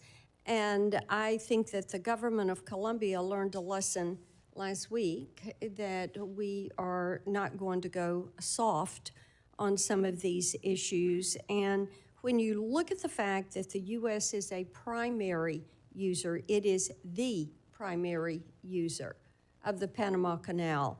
And we are also Panama's largest provider of direct foreign investment. I think those two things should be significant. Our foreign investment into Panama is $3.8 billion annually. This is why people are looking at this issue. So, Professor, let me come to you on this, and we thank you for joining us remotely. Shouldn't our investment in Panama be contingent on their adherence to that neutrality committee, ensuring that Panama and Panama alone would control that canal? So certainly that is an action we can take to enforce the treaty and to enforce our understanding of the treaty. That's an action we can take even without the treaty. Right. So to the extent that the United States considers the Chinese operation of facilities around the canal to be against its interests, it can certainly condition aid and economic relationships on the exclusion of China. Now, the United States has typically not worked that way. And that may be one of the reasons why, as we heard in the testimony, China has basically made inroads everywhere. But for that, we don't even need the treaty. Certainly, if we consider the treaty to be violated, measures like that, far short of the armed force authorized by the treaty, would be reasonable and Professor, productive places to start. let me interrupt you there because I do want to move on. I think that as you look at how China has used the Belt and Road Initiative, and we've talked some about that this morning, we know that they have pushed the digital yuan. And I am concerned that given their control over much of that infrastructure around the canal, that they would attempt to force U.S. shippers or our allies to bypass the dollar and use the digital yuan as they are in other countries where they're practicing debt diplomacy and where they're expanding the Belt and Road Initiative. So Chairman Sola, could you speak for a moment about the potential for fee manipulation with the CCP? Because as I mentioned, we are hearing a good bit about that. We are hearing that the toll structure disadvantages U.S. companies, that the Canal Authority has begun charging millions of dollars to skip the queue. And these fees put many bulk shippers in an adverse position, and these bulk shippers have a huge impact on ports along the lower Mississippi River. And you know, these exorbitant fees are there unless you're going to face delays at the canal. And then the impact of hearing these Chinese companies would preference the yuan as opposed to the dollar. Thank you, Senator. The fees that I think we are looking at, or we have been looked at, and the reason that we went there was because of the auctioning of the slots. And so what Panama did is they had a smaller percentage, maybe 20% allocation and then they moved it up to 30% and 40% because it became a moneymaker for them. So as they reduce... Okay, and let me interject here. The auctioning of the slots gives these the right to skip the queue. Yes, ma'am. Okay, so just for the record there, continue. So the auctioning of the slot, under maritime law, it's first come, first served, but Panama's always put a certain percentage aside. And they started to put more and more. So we got a lot of complaints. We got a lot of complaints from LNG carriers that paid $4 million to go through. And we got a lot of complaints from agriculture that didn't have the money to pay to go through because their goods were gonna go down. So if you look at the financial statements, I'm a nerd, I look at financial statements of everybody. But the canal increased the amount of revenue that they had from about $500 million to $1.8 billion in the last 3 years, just because of those fees. So this is what is very concerning to us and for the American shippers. And have you seen a tendency to preference the digital yuan over the dollar? I've heard of the digital yuan, and I've also heard of it used in international shipping as a currency. It is something that I would say that we have an eye on because we have a digital shipping exchange rule coming up, but we will keep monitoring it. Okay, thank you, Mr. Chairman. Thank you. Senator Klobuchar.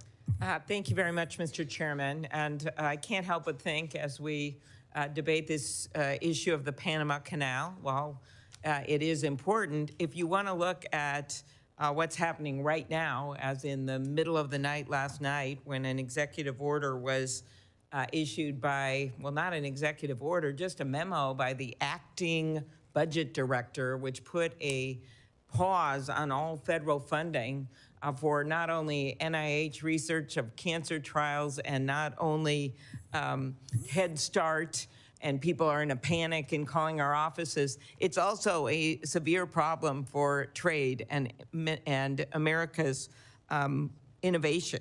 Freezing all federal funding already granted to improve port and freight infrastructure through the Port Infrastructure Program seems to me a major problem we should be addressing if we're talking about America's shipping interests. But I will go to the topic at hand. The Panama Canal is a critical trade corridor that allows for American farmers, other businesses to reach international customers. I care a lot about this shipping issue. As many of you know, Senator Thune and I joined forces 2 years ago to pass a very important bill that took on the international shippers in terms of giving more power to the Maritime Commission in taking on the rates they were charging businesses and farmers and manufacturers in America. And it actually immediately had an impact because they knew what was coming their way and continues to. I'll get to that in a minute. But I do want to raise with you, Commissioner Maffei, do you know of any instances where the United States has been singled out or treated unfairly under the neutrality treaty in the operation of the canal? I do not. I would add that one of the reasons why saying the U.S. is disproportionately affected by raises in canal fees and other kinds of fees at the canal is because the United States disproportionately utilizes the canal. Right, and that's something that would affect the total number of fees, and we know it is a critical trade corridor, and want to continue to use that corridor and be treated in a fair way. But I do think one of the things that hasn't been brought out as we look at the periods of congestion or reduced capacity at the canal, which we know have occurred, like we saw with last year's drought, can delay shipments, increase transportation costs, potentially leading to higher consumer prices. Commissioner, what steps can be taken to minimize disruptions and prevent cascading costs for consumers during periods of operational strain? At the Panama Canal? Yes. I mean, the main thing is that, companies, importers and exporters need to make sure that they have very resilient supply chains. Depending on any one sea lane is awfully risky in this very, very difficult to predict world. It's one of the reasons why the Panama Canal is so important. In fact, it may be a bigger reason than a particular transit or line transit is the fact that it is there in case something goes wrong on the other end of the world, say, for instance, the Suez Canal, right? And it's that lack of redundancy right now that has been a big problem. And frankly, one of the reasons why shipping costs have gone up, because if you have to go all the way around Africa or go all the way around the Americas, you are taking fewer ships. So Thank you, Mr. Kramek. In your testimony, you described how drought reduced imports at U.S. ports. Do these reductions affect prices for American consumers, or could they? Yes. Okay, thank you. I love that short answer. Ocean Reform Act, I mentioned. Back to you, Commissioner. Has that law improved the ability of shippers to have unreasonable charges waived or refunded by ocean carriers? As we know, this has been a major problem for our carriers, which can translate into prices, and talk about how it has empowered shippers to file complaints against unreasonable practices by the carriers. By the shippers, of course, you know what I mean. I don't mean the carriers themselves. I mean the people that are trying to do business and sell their stuff. So American exporters, American importers. American exporters. Absolutely. Look, I don't have a lot of time, but yes, it has had a tremendous effect. We have seen instances of waiving or forgiving detention demurrage fees or even refunding go way up. We've seen settlements go up with the major carriers. We've seen a lot more cases filed, so many, in fact, that we used to have one administrative law judge, now we have 3, and they still have too many cases. So a huge impact. Mm-hmm. And are you concerned, I'll just end where I started, are you concerned about freezing funding that has already been granted for port and infrastructure improvement right now, given what we're trying to do with American ports, so we can make stuff here and ship it instead of having it all come to us? That's a complicated question. I'll just say at the Federal Maritime Commission, we try to do an awful lot with less. As the New York Times reporter has pointed out, we are funded at approximately our entire annual budget, about 1 hour of the container ship industry's profits during the COVID pandemic. Because of that legislation and subsequent appropriations, that's more like 68 minutes now. It's still a fraction of it. I don't know where, and I don't believe the chairman Well, of knows course, where we only found this out 12 hours ago at midnight from an unknown bureaucrat. So our hope is that we will be able to give you those numbers to show what will happen to infrastructure if we simply freeze funding for all of these things across America. Thank you. Thank you, Senator Budd. Thank you, Mr. Chairman. Again, thank the panel for being here. It's good to see you all. Mr. Sola, the November 2024 report from the U.S.-China Economic and Security Review Commission, it details China's efforts to deepen ties with countries across Latin America and the Caribbean. So, Mr. Chairman, I'd like to ask unanimous consent to enter that report into the record. Mr. Chairman, if that's okay? Without objection. Okay. All right. Thank you. All right. I think it's important to view the Chinese Communist Party, CCP, activities in the Panama Canal Zone in the context of CCP's broader efforts to further access Latin America's markets and obstruct American interests in our own backyard. Mr. Sola, would you agree with that? That you see the CCP activity and hopefully to interrupt America's interest in the region? Definitely an economic interest, Senator. I was able to travel there a few years ago to see this firsthand and see the CCP's encroachment. So in your experience, are there noticeable differences in port operations when they're controlled by Chinese companies and financed or backed by Chinese loans? And if so, would you explain that? We have a wonderful example because we have a U.S. Port there, SSA, out of Washington State, that I actually worked on the development of that many years ago and helped develop that. That used to be a former United States Navy submarine base, and we converted that. As far as the 2 ports that we have, they're completely different. We have one as a major infrastructure footprint and also a container port that's moving 4 million containers a year. That is almost, I mean, that's really a phenomenal amount. That's more than Miami, Fort Lauderdale, and you probably got to get Tampa and a little bit of Jacksonville in there to get that type of volume. And on the other side, we have a very small port, but it's a very strategic port on the Atlantic. So how are the operations done? Yeah, I don't know how they don't make money. I mean, if you want to come right down to it, is if they've been operating the port for 20 years and they say that they haven't made any money, so they haven't been able to pay the government. That's what concerns me, is I don't believe that we're on a level playing field with the American ports. Appreciate that, Mr. Kramek. What would be the consequences for U.S. trade and for the U.S. economy if access to the canal was suddenly revoked or significantly decreased for U.S. shippers? It would be pretty catastrophic, Senator. And we have a good example. I mean, we've experienced that with the denial of the Red Sea right now.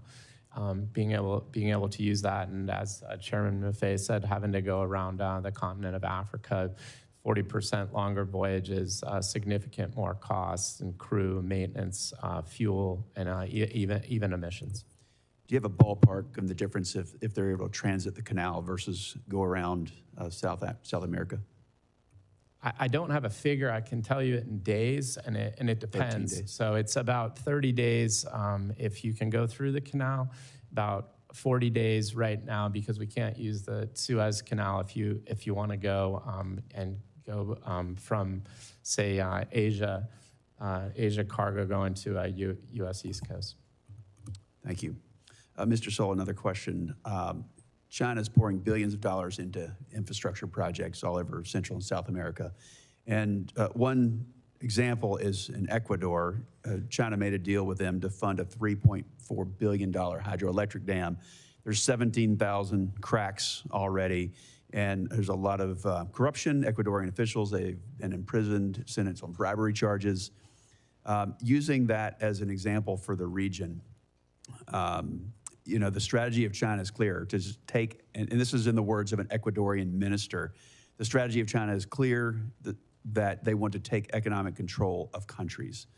In Panama, for instance, it's about 7.7% of their GDP, as I understand it. So using Ecuador as an example, should Congress be concerned that China could extract significant leverage over Panama, given the outsized role and revenue from the canal that it plays in their finances? If you turn your microphone. Yes, Senator, it very well could, and I believe that we are in a very fortunate position now with Secretary Rubio, who knows the area very well and also knows China. Thank you very much, Mr. Chairman. Senator, can I just say you should also look at the port of Chansay in Peru. It'll fit that pattern. Thank you very much. Of Chinese investment. Thank you. Thank you. Senator Kim. Thank you, Chairman. Thank you to all of you for coming on out here. I'll be honest with you, when I talk to some of my constituents in New Jersey about this, they mostly understand this issue right now because of the words of President Trump. So if you don't mind, I just kind of wanted to start there and work backwards. So Chairman Sola, you know, President Trump said, quote, China is operating the Panama Canal. We didn't give it to China, we gave it to Panama, and we're taking it back. I guess I just wanted your assessment there. Is China operating the Panama Canal? Chairman, Senator Kim, I never discredit anything that President Trump says. Well, who I guess I would ask he has a different briefing book than I do. Mm-hmm. What I can say is that the Panama Canal is operated, as far as I know, by the ACP, the Panama Canal Authority, mm-hmm. and they're very efficient at operating the canal on the throughput that they're able to do. So you're saying, from your knowledge, you don't know of reasoning to believe that China is operating the Panama Canal, from the knowledge that you have? From the knowledge that I have on whether the, Senator, what we have here is the Panama Canal Authority is the authority where people will pay into the Panama Canal. Mm-hmm. I think that if you will allow me to, if a company is able to operate both ports. Oh, I see what so you're talking about Hutchinson ports, right? Yes. So we're talking about what, Balboa and Cristobal ports, right? Right, and they're subsidized. They're subsidized. They're subsidized. I guess my question to you is, does Hutchinson Port actually control the locks of the canal? No. Does it control directly the entrance to the canal? Both ports are in operational control of the canal. In order for those ports to operate, the canal has to give them a special permit. And the reason is because when they're bringing a ship in or bringing a ship out, they block the traffic of the canal every single time. I see. So they have to have pilots, pilots that go in there. Is Balboa or Cristobal ports under the jurisdiction of the Panama Canal Authority? They they've been given by the Panama government the concessions. However, they're in the operational range of the Panama Canal. Does that make those two ports under the jurisdiction of the treaty? Let me say this, because I was in Panama when the Panama Canal was turned over. We didn't just give back the Panama Canal. We also gave back all the land and all the water on the entryway to it, and including what we had was a lot of military bases along there. So as soon as you come out of the Panama Canal, and I invite you to come there, I'd be happy to take you. I'd love to come. Yeah, well, let's so as soon make as that you happen. come out of the locks, you run into Corozal, which was a former military base. Corozal is run not by Panama, by the Panama Canal Authority. It's run by the Panama government. After you pass that, you run into the port of Balboa. So what I'm trying to say is that when we talk about the Panama Canal Authority, they operate only where the ships go up and go down and come out. After that, you have where the pilots, will take you on the boat and take you off. So is it operational control of the Panama Canal? Yes, because the pilots are the ones that have to bring you in there and bring you out. And again, every time a ship goes into one of those ports, they block the traffic of the Panama Canal. Yeah. Well, look, I guess I wanted to just ask you kind of directly then, what is your assessment of the Panama Canal's authority, in terms of their ability to administer the canal? I think the Panama Canal Authority and their independence, if you read my opening statement and my written statement, they've done a fantastic job. And Panama has been running the canal for 25 years. They've given $28 billion to the coffers of the government in those 25 years. In the 25 years that the two ports that we call two ports, they've contributed zero. So I don't understand why Panama would allow those two ports to operate and put into jeopardy what they have, the operations that they do have in the canal. I want to just end here on this, because I thought you had a really poignant point in your written testimony where you said, we must protect the independence of the Panama Canal Authority. Any efforts by other interests in Panama to diminish the independence or professionalism of the authority must be stopped. And I would just venture to say, as we talk about this as a committee, as a government, that we should try to follow those same words as well. We try to have nuance and precision with the words that we use. Otherwise, it very much looks like some of what we talk about is going to be perceived as undermining the Panama Canal Authority. And you said that you warned that would be something that would actually boost up China's capacity in the region. So I just ask, as we deal with this going forward, that we be precise about it and try to make sure we're talking about exactly what we're addressing. And specifically what I was talking about is the board of directors of the Panama Canal. I mean, are some of the board of directors on the board of directors of the ports that we have in question? So when you look at the annual report of those two ports, they have a hidden, or not a hidden, it basically says that they have local partners that are not identified. So I believe that if we had those identified, we would know more. Yeah, and more precision there. Thank you so much. I yield back, Mr. Chair. Thank you. Senator Schmidt. Thank you, Mr. Chairman. I want the committee to just imagine that Taiwan is under siege. The CCP, determined to crush Taiwan's resistance and prevent a U.S. response, activates a multi-pronged strategy, leveraging its control over global ports and shipping infrastructure. At the Panama Canal, one of America's most vital trade arteries, handling 40% of U.S. container traffic, Chinese-controlled ports at both ends suddenly close. Ships carrying food, oil, and military supplies are turned away because of technical difficulties, paralyzing the global economy. Gasoline prices soar, supermarket shelves empty, and supply chains collapse within days. China's state-owned ZPMC, which supplies 80% of U.S. port cranes, has equipped their cranes with cellular modems that create exploitable vulnerabilities. These cranes at U.S. ports mysteriously malfunction, halting critical operations. Factories close, millions lose their jobs, and the economy grinds to a halt. While this scenario may seem hypothetical, it is entirely plausible. Therefore, the canal must remain neutral, and the U.S. must ensure the CCP does not encroach on our vital economic and national security interests. In 2017, Senators Markey, Schatz, and Rubio urged President Trump to address China's aggressive maritime actions. Their warnings apply today as China's growing control over critical infrastructure, ports, and strategic waterways like the Panama Canal pose an unacceptable threat. America is sleepwalking into a carefully laid Chinese trap. And fortunately, people like President Trump aren't falling for it. I'm glad he's raised this issue. This dangerous complacency must end. That's why last week I introduced a Senate resolution to safeguard the Panama Canal from Chinese influence. It calls on Panama to expel Chinese entities in foreign control and honor its neutrality under the 1977 transfer agreement. The cost of inaction is too great.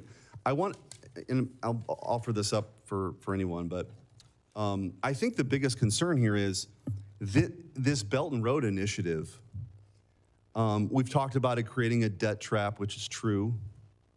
And building a bridge in Bangladesh is very different than this.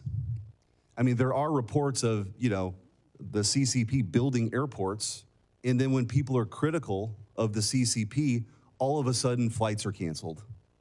Controlling a grid, they can turn it off and they can turn it off.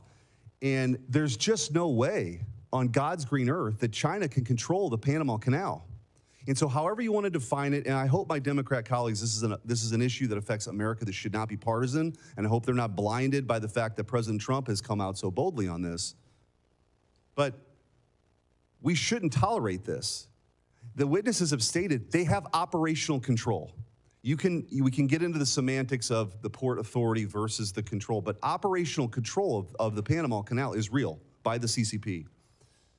The witnesses have also stated that a Chinese company got a sweetheart deal, a no-bid contract for control, operational control, ultimately, of these ports. So I guess I want to ask, because I've talked too long, I don't have much time for questions, but Professor Korovich, I do want to ask you, yes, as it relates to the treaty, and I'm glad Senator Cruz, or Chairman Cruz, has called this up, because there are real concerns about treaty violations here. What are the most blatant? What are the most obvious? Is it the unfair, is it the fact that we're being charged more? Is it the fact that these are Chinese-owned companies that are controlled by the CCP? What are the top 2 or 3 reasons that you would argue that they are, in fact, in violation of the treaty? So again, I think the charges and fees are less of an issue because they don't discriminate across countries. We pay more because we use more, but it's not nationally discriminatory. The presence of Chinese companies, especially Chinese state companies, but not limited to them, do raise serious issues and concerns for the neutrality of the treaty. And I should point out, in relation to some of the earlier questioning, the canal, for purposes of the neutrality treaty, is not limited just to the actual locks of the canal and the transit of ships to the canal. According to Annex 1, Paragraph 1 of the treaty, it includes also the entrances of the canal and the territorial sea of Panama adjacent to it. So all of the activities we're talking about are within the neutrality regime, the geographic scope of the neutrality regime in the treaty. So I'm out of time, but the most dead-on hit here is the treaty specifically prevents foreign operations, and that's exactly what we have. Yeah, so to the extent these companies are in fact de facto controlled by China, this is something that could threaten the neutrality regime of the treaty. Okay. Senator, may I make a point of clarification? Sure. You said that we all said that China had operational control. I don't believe that China currently has operational control over the Panama Canal. I'm not sure if any. No, I didn't say all of you did. I said one of the witnesses. All right. I will, but let me say this. I did agree that there was a threat posed by this ownership. I do think, though, that if your assumptions are correct, you are way understating the problem. That's right, understating the problem, because they also then control the Suez Canal and the Mediterranean Sea. And I actually have to admit, I'm a little confused as to why some of the senators asking these questions, Senator Blackburn, aren't more concerned about the biggest port in the United Kingdom being run by the Chinese.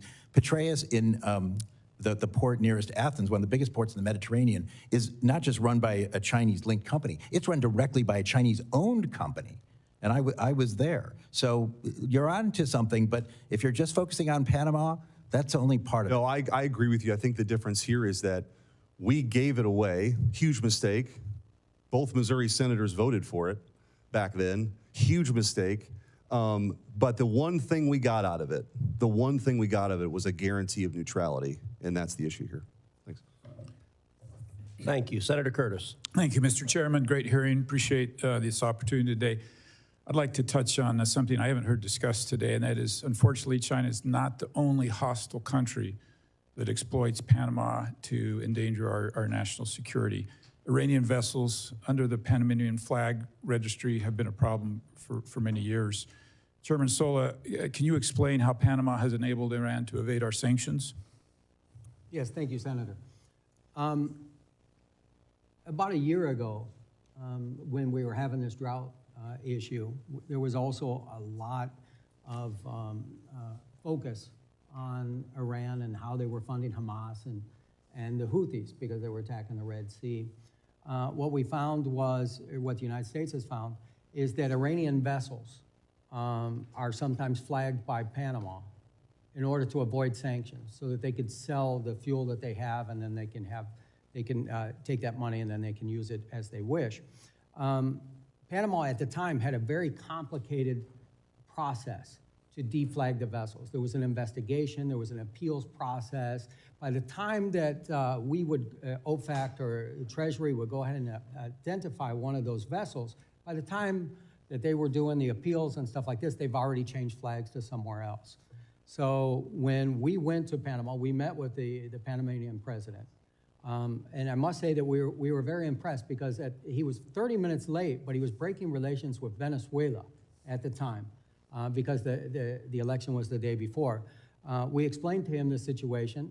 The very next day, we met with the maritime minister, with U.S. Embassy personnel, and Panama actually adjusted their appeals process so to make it more expedient. So if the United States or OFAC would come and say that this Iranian vessel is avoiding sanctions, now we have a process in place to go ahead and do that. And 53 vessels were deflagged because of that meeting. If you would keep working on that, because that's a big deal, and thank you for that answer. Let me also go to, we've hammered on this a little bit, and I've heard several times some of you acknowledge that the interest from China is an economic threat to us, but let me come back to this defense. I think we've asked a number of times in different ways, but let me go back to the analogy of China puts a blockade on Taiwan, and we're trying to move ships into that area quickly. Can any of you say this is not just an economic threat to the United States, but a defensive threat as well? At the FMC, it's not our area of expertise. We'll leave that to the military experts. I will just say that, to me, an economic threat is a military threat. I mean, Sure. indirectly, but it is. Yeah, I just, But I noted the panel's in terms of what you're directly reference asking, to economic. we at the Federal Maritime Commission don't have that area. Chairman? I would say that my biggest concern is that when a Chinese contractor gets a contract in Latin America, they usually put a clause in there that they bring their own workers in from China. And these workers are housed in camps outside. And these camps will have guards on them, and they will have, sometimes they in Panama, for example, they have barbed wire around the camps. So we really don't know who's in the camps. And I think that, to me, causes me more concern on who's in the camp and what are they doing. So these are actually sometimes thousands of workers that are brought in, for example, for the bridge or to do a port or something like this to undercut the local labor. Along those lines, let me just talk about dollars from China spent. We far outspend China in the region, yet if you look back on when Panama switched diplomatic recognition from Taiwan, and we had comments from the president, Taiwan is an inalienable part of Chinese territory. It coincided with economic investment from China in the region. Is that something overall, in addition to the canal, we need to watch? Yes, we definitely need to watch economics. And we need to, we haven't, the United States has left a void there. We really have not been competitive in Panama, and hopefully that we can be. Okay, and I've got just a few seconds. So this bridge, we've brought this up a couple of times, the possibility of this bridge being damaged and closing canal. But it reminds me of going through TSA at a suitcase, going through the TSA. Is there any reason that China can't watch or do whatever they want from this bridge to see what, get the intel from these containers? And does that concern anybody? Well, it definitely concerns Southern Command because they brought it up on numerous occasions that there could be some sort of surveillance or something like that on the bridges. Okay, I yield my time. Thanks, Mr. Chairman. Thank you. Senator Moreno. First of all, thank you, Chairman, for putting this hearing together. I think it's very timely. Mr. Sola, I heard you say, it kind of rang in my head, you've navigated the canal 100 times. I mean, that's, you have pretty good experience. I want to turn the testimony a little bit different direction. You obviously haven't been there that much. Tell me what, for the testimony, what are the people of Panama? You have obviously probably been to my home country where I was born in Colombia. What is the sentiment among the people for how they feel about America?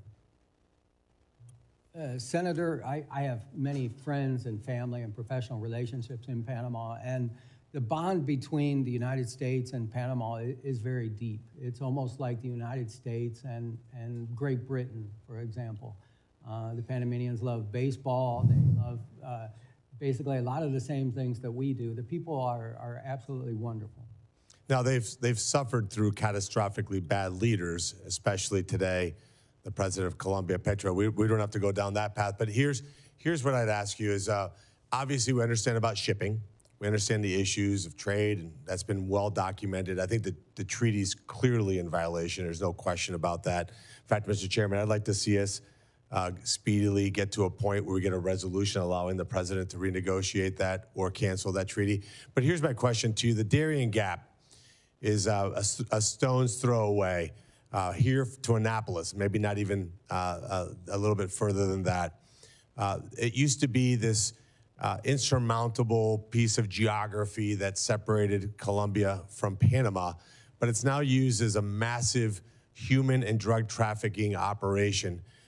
The presence of multinational gangs, multinational criminal organizations in that area, primarily, I will suggest, funded by the Chinese. You don't have to comment on that.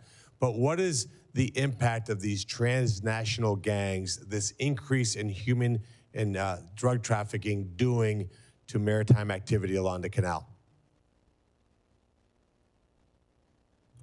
Senator, the Darien Gap is one of the most dangerous treks that I think anybody can do, and thank God for the new policy that we have on migrants and people coming into the country, because countless people have been harmed, died, or even, very bad things happen to them through there. On transnational gangs, I mean, anytime that there's money in a black market, they're going to go ahead and they're going to fill that void. So hopefully, as I understand, the Darien Gap is not being utilized very much right now because people are coming to the United States and now cannot come in. Right, but the point is, like, what is the impact on maritime activity there? In other words, security, Mr. Kramek, has got to be an issue for your members. And having that increased presence of transnational gang activity, drug trafficking, you're talking about billions and billions of dollars. Cocaine production in Colombia is at an all-time high. What impact does that have on your members? Senator, it's something we work hard on every day. The World Shipping Council is partnered with the World Customs Organization and 58 customs agencies throughout the world. We ran actual operations to give data that we have on our supply chain and where there's anomalies to those customs officials and law enforcement authorities to action it. A lot of it, the flow for commercial vessels, not into the United States, but to the European Union, is coming from the transshipment point in Panama, where our containers are being exploited and contaminated.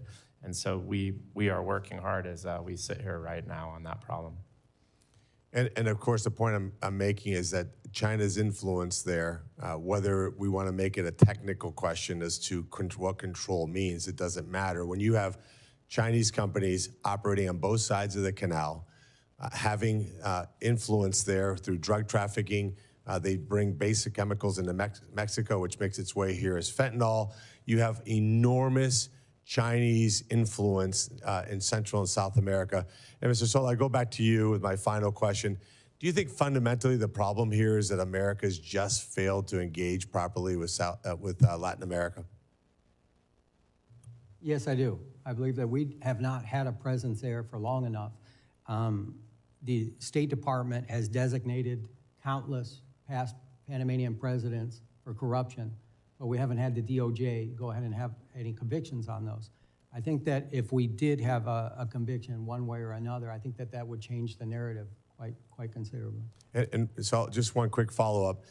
So if the U.S. took control back of the canal, if that territory was completely controlled, protected by the United States of America, what influence could we have in solving a variety of problems, the shipping ones that we've talked about, but also having U.S. presence with military backup there in Panama, preventing transnational organizations, preventing human trafficking, preventing drug trafficking?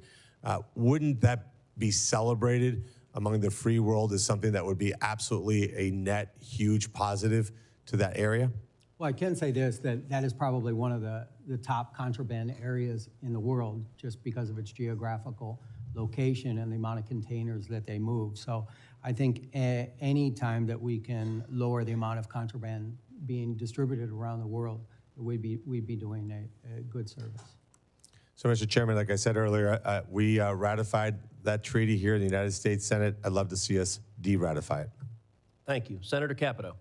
Thank you, Mr. Chairman. Thank you all for being here today. Really interesting hearing. In the year 1913, the governor of West Virginia said that the Panama Canal would be critical to the state's coal industry. What was then true is still true today. 11% of the cargo that goes through that canal is coal. Chairman Sola, thank you for your military service and for your great insight into this, into Panama.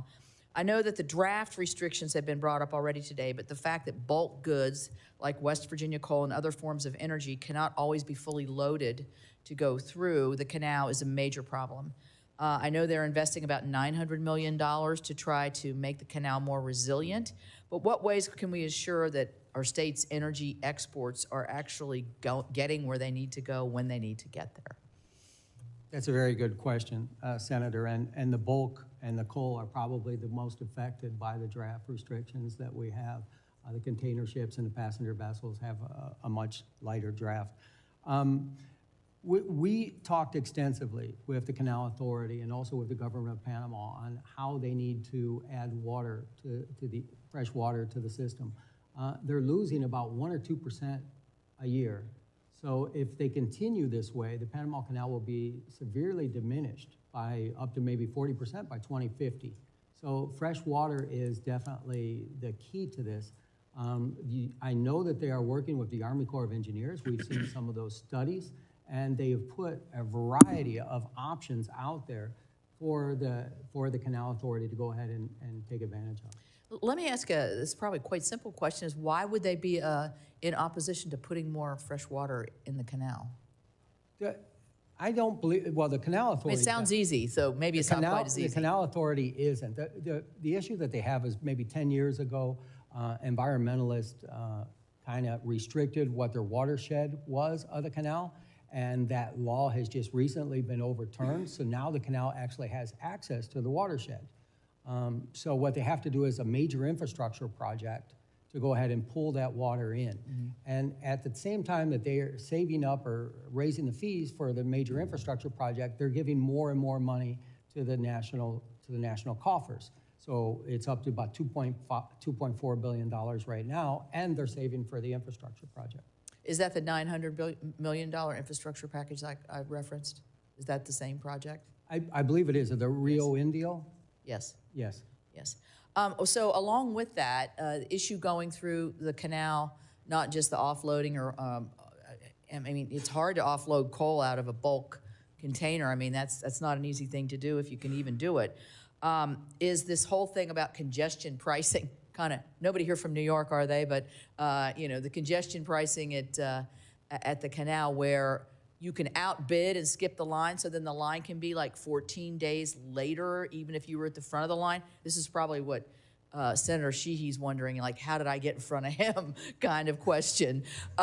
So how is that working, and is that fair, and who makes the judgment? That to me, you were talking about corruption, that to me sounds like you could really be padding somebody's pockets here to be able to jump the line and have a significant effect. Yeah, Senator, it is a auction system. It is being utilized more and more, and it is what I was most concerned about and continue to be most concerned about. Not necessarily right now because the unusual draft restrictions are not going on, but if there is another water shortage, the regular toll revenue has increased in terms of the canal, but what was really increased is the special revenue that they get from various fees and from this this auction thing. That revenue has gone up about close to 300% for other transit services. So that's a huge amount. It also is analogous to me in some ways. I know a lot of the ocean carrier companies got a lot of heat when they were making more money during the lack of the congestion during COVID. Well, this is sort of similar. They're providing fewer transits, and at the same time, they're making more money because of a market mechanism. Though we're talking about the Chinese Communist Party. Well, this is the other way. This is capitalist, but it is a different way of allocating space that they're utilizing more and more to make more and more money. Now, I have no idea. To the best of my knowledge, the money is going back to the Panamanian government. I don't know of any reason to doubt that. But that is a big cost. And as I said before, it does disadvantage certain kinds of cargoes because they might feel that they don't, they're on a ship which doesn't prioritize its time passage as much as other kinds of cargoes. I don't know how that affects coal. All right. Thank you very much. Thank you. Senator Sheehy. How long would it take China to block the canal for our usage if they decided to do it? I know you're not military experts, but I think you've been in the canal 100 times. You're all experts on the industry. If they wanted to deny our usage of it, how long would it take them to do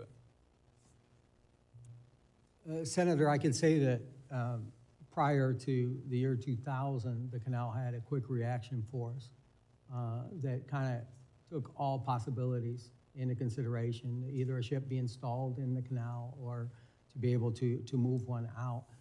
I don't know what those capabilities or what the planning for that would be.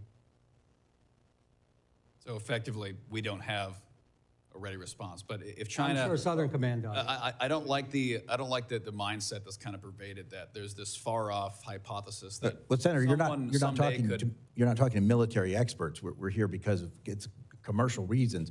But this isn't a military question. I mean, if he's driven the canal 100 times and you are a maritime expert, a couple of years ago, as you remember, I think it was the Ever Given jackknifed in the Suez Canal. That's not a military operation. That's a ship that turns sideways. So if China chose to, how fast could they close the canal to our usage? Well, they could probably do a similar thing, but it would more be an act of terrorism than it would be because they have facilities there. Most of this discussion has involved the economic threats that China is bringing up because of the Belt and Road Initiative and having these investments in other countries. But yeah, I mean, it's not hard to close off a waterway. Panama Canal is actually quite vulnerable in terms of infrastructure. It's not, this is not a fort or militarily reinforced location. Now that's you're getting to the end of my knowledge of that. But no, it would not take long, but I don't know what it has to do with, it's not accelerated because they have people at either port, unless you believe that they're, in theory, it's easier to infiltrate those ports with Chinese spies than it is other kinds of things. But that's totally out of my purview. It's more science. Well, I don't think it is out of your purview. I think the reality is the canal is an economic engine. It is also a national security engine. And I appreciate, I'm not trying to be combative or setting any traps. I'm just trying to ask a common sense question, which is, we can dance around, I'm not an expert in this, I'm an expert in that, but the canal is vulnerable, as we've stated. I guess, Senator, I'm just sort of saying, why would they bother with a military-like operation when they can get what they want with non-military means? If they can have influence in other ways. That's the point of the question. Okay. Is we segregate ourselves artificially in a way that they do not.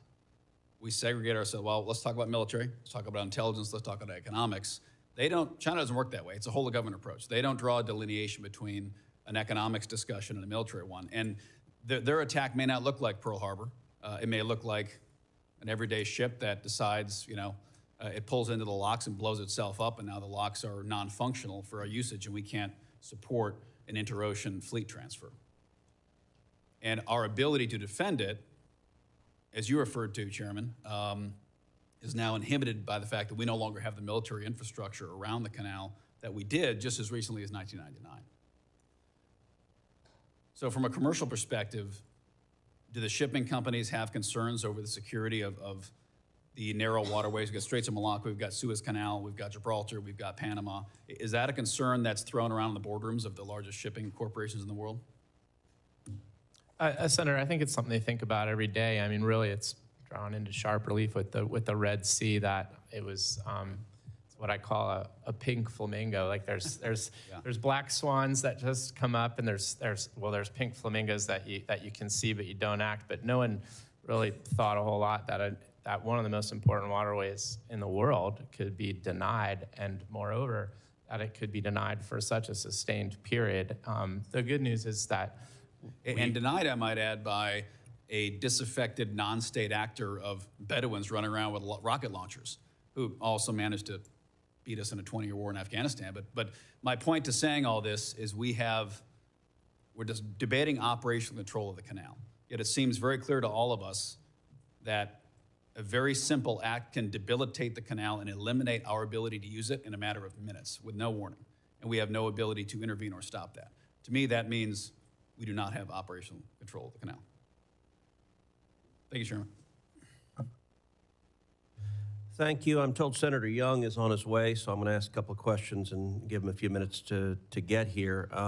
Chairman Sola, you have a deep understanding of Panama and the canal from personal experience, in addition to your work on the Federal Maritime Commission. One example of China's influence with the Panamanian government was the effort to seize land near the Pacific end of the canal to build a new Chinese embassy, including your land. Can you describe your personal experience, including how Panama ignored property rights as it sought to appease China with the new embassy? Yes, Senator. About 10 years ago, the maritime business of my family expanded tremendously. And we were given a concession to build a marina on the Pacific area of Panama. We also incorporated a cruise component to that. We brought the cruise companies to Panama. This would have been the very first cruise port in the Pacific. We spent millions of dollars on consultants with Atkins Global, Moffett and Nichols, all the best consultants in the world. And everything was fine. When Panama turned over to Belts and Roads, they told us that concession was going to be nationalized. Then what they did is they rescinded our concession for the property. We were going to build the cruise port for $30 million, U.S. private funds. They gave the concession to a Chinese competitor and paid the Chinese competitor to date $300 million to build that cruise port. It's going to take the Panamanian people 375 years to get it back. I'm from Miami. That's the most expensive cruise port in the world, by far, by passenger. In addition to that, they took where our land is going to be for the marina. They designated that to be the embassy for the People's Republic of China. So what happened next is absolutely appalling, because when I went to the U.S. Embassy and I went to Commerce Department, they told me to fill out a complaint. When I filled out the complaint, I went to my senator at the time, it was Bill Nelson, and I remember that I was denied being able to even file a complaint, because the land that the Chinese embassy, or the land that was going to be used by the Chinese embassy, my environmental permit for the marina was going to expire in 6 months. So the United States Commerce Department would not even allow me to file a complaint. So I brought that issue here. And thanks to the good work of, at the time, I think it was Chairman Nelson and Chairman Wicker, that we were able to unwind that. After about 6 years, Panama did the right thing and returned the land to my family. Very instructive. Senator Young. Thank you, Chairman, for holding this important hearing. Thank you, gentlemen, for being here. The Panama Canal underpins our current economic strength and national security. When 40% of U.S.-bound container traffic depends on a single waterway, we cannot afford unilateral toll hikes that choke out competition and leave our smaller carriers or our Midwestern exporters on the hook. For instance, in my home state of Indiana, manufacturing firms and farmers rely on consistent, reasonably priced shipping routes to move heavy machinery, auto parts, and ag products like corn and soy. If the Canal Authority's auction system prices them out, the ripple effects on American jobs and supply chains could be devastating. Chairman Sola, given our enormous stake in the canal's operation, do you believe Congress or the FMC should more aggressively use existing legal authorities or even create new legislative tools to block or penalize toll practices that disproportionately harm U.S. shippers and exporters? Thank you, Senator, for the question. And I grew up in Goodland, Indiana, so that you know. Fantastic. I do believe that we should continue to monitor the situation, and if we do need more regulations or statutes, that we would come back to Congress because we get our marching instructions from you. Moving the agricultural products that we get out of the Midwest all over the world and through the country, not only do we focus on the Panama Canal, but we also focus on about $5 trillion worth of goods coming in and leaving the United States here at the Federal Maritime Commission. So it's definitely one of our main concerns. Well, thank you. I'm not surprised. I always tell people Indiana is a maritime state.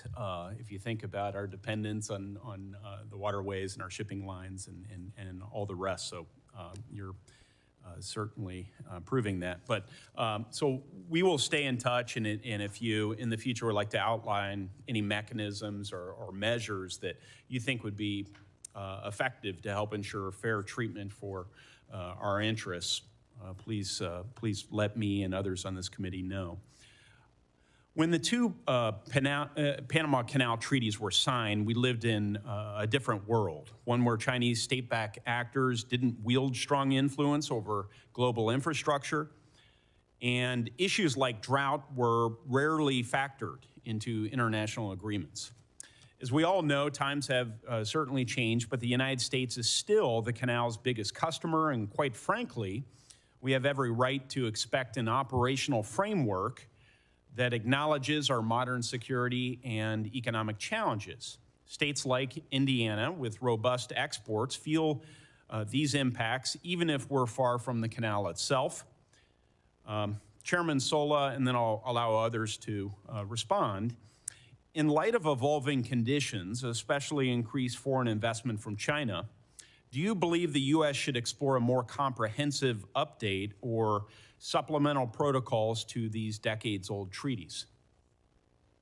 I definitely believe that we should support U.S. investment, and not having an ambassador there for so long has been detrimental to us, especially as the case that I just mentioned earlier, where we didn't have an ambassador and we had a U.S. company in need of service. So however we can promote U.S. investment, especially in infrastructure, this is where China is definitely beating us with the Belts and Roads, where they understand that. And I believe that, our Exim Bank and our DFC is so limited in what they can do by the restrictions that they have, that we're not able to invest into infrastructure like we should.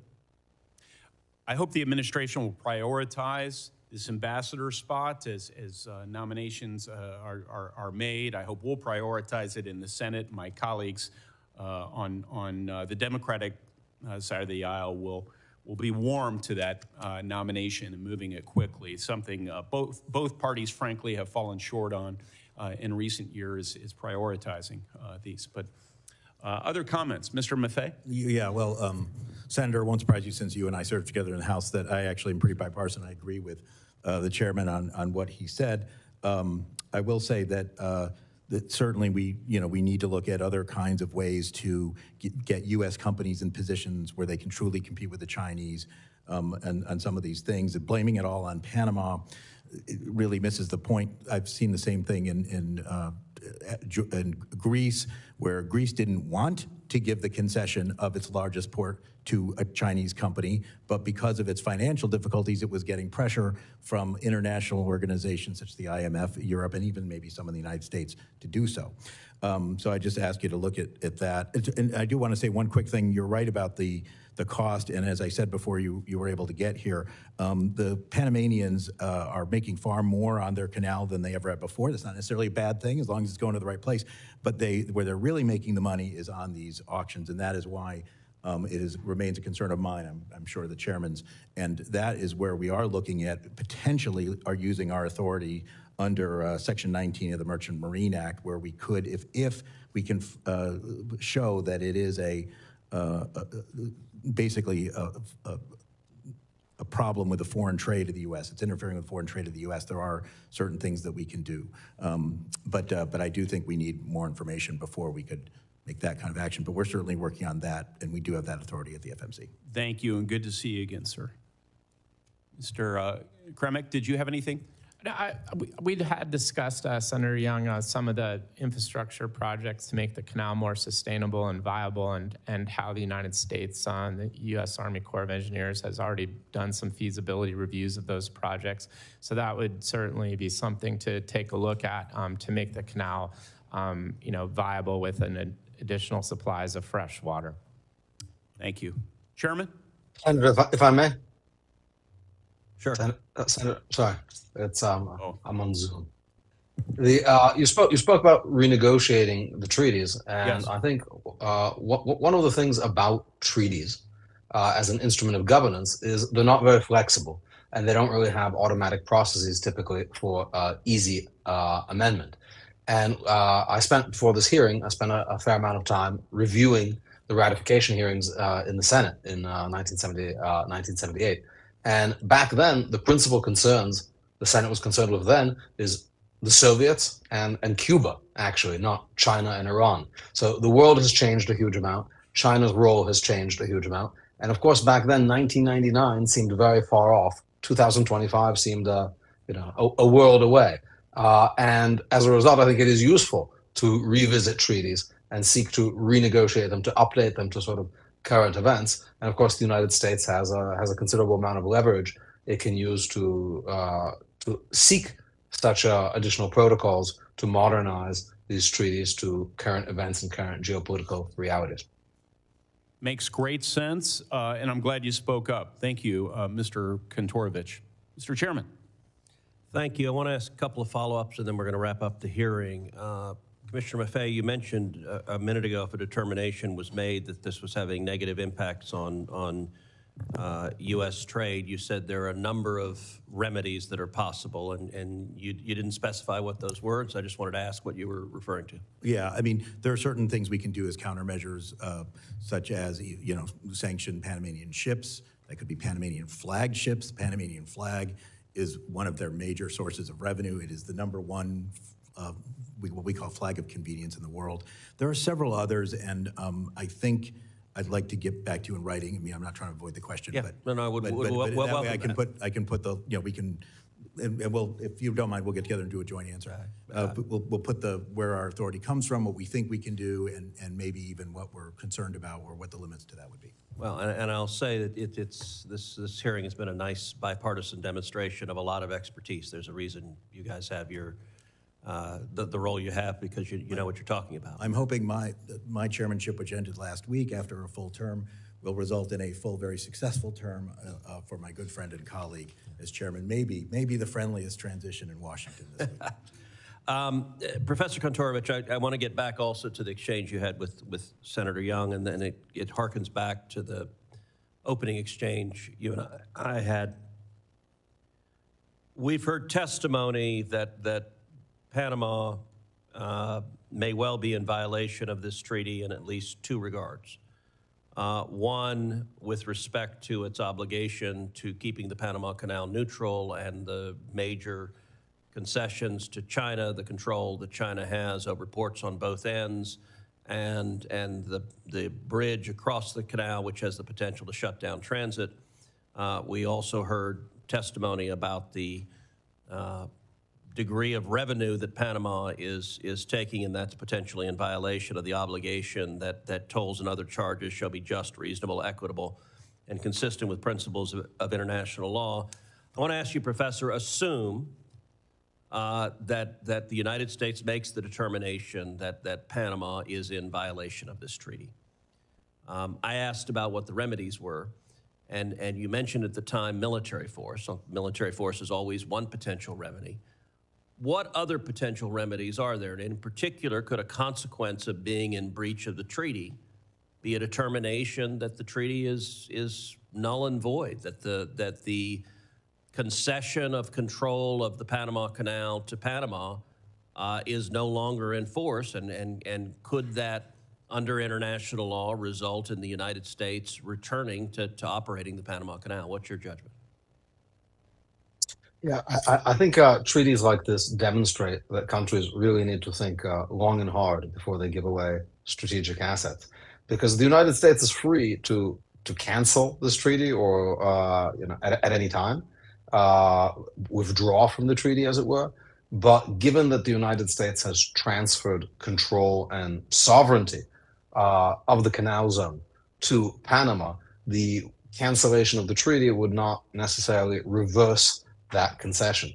Concessions that have to do with sovereign control are not particularly reversible. For example, Israel made a deal with Lebanon to give maritime territory to Lebanon in exchange for peace just 2 years ago, did not get peace. It's not clear that it can simply cancel and get that territory back. Now, it is the case that America can take all sorts of measures to insist on neutrality. And if neutrality means putting American firms in operation, or otherwise taking other steps, that is something that can be done. But a kind of territorial control is not a clear remedy unless it is something that just accompanies the steps needed to restore the regime of neutrality. All right, well, I want to thank all the witnesses for their important testimony here today. Senators will have until the close of business on Tuesday, February 4th to submit questions for the record. The witnesses will have until the end of the day on Tuesday, February 18th to respond to those questions. And this concludes today's hearing. The committee stands adjourned.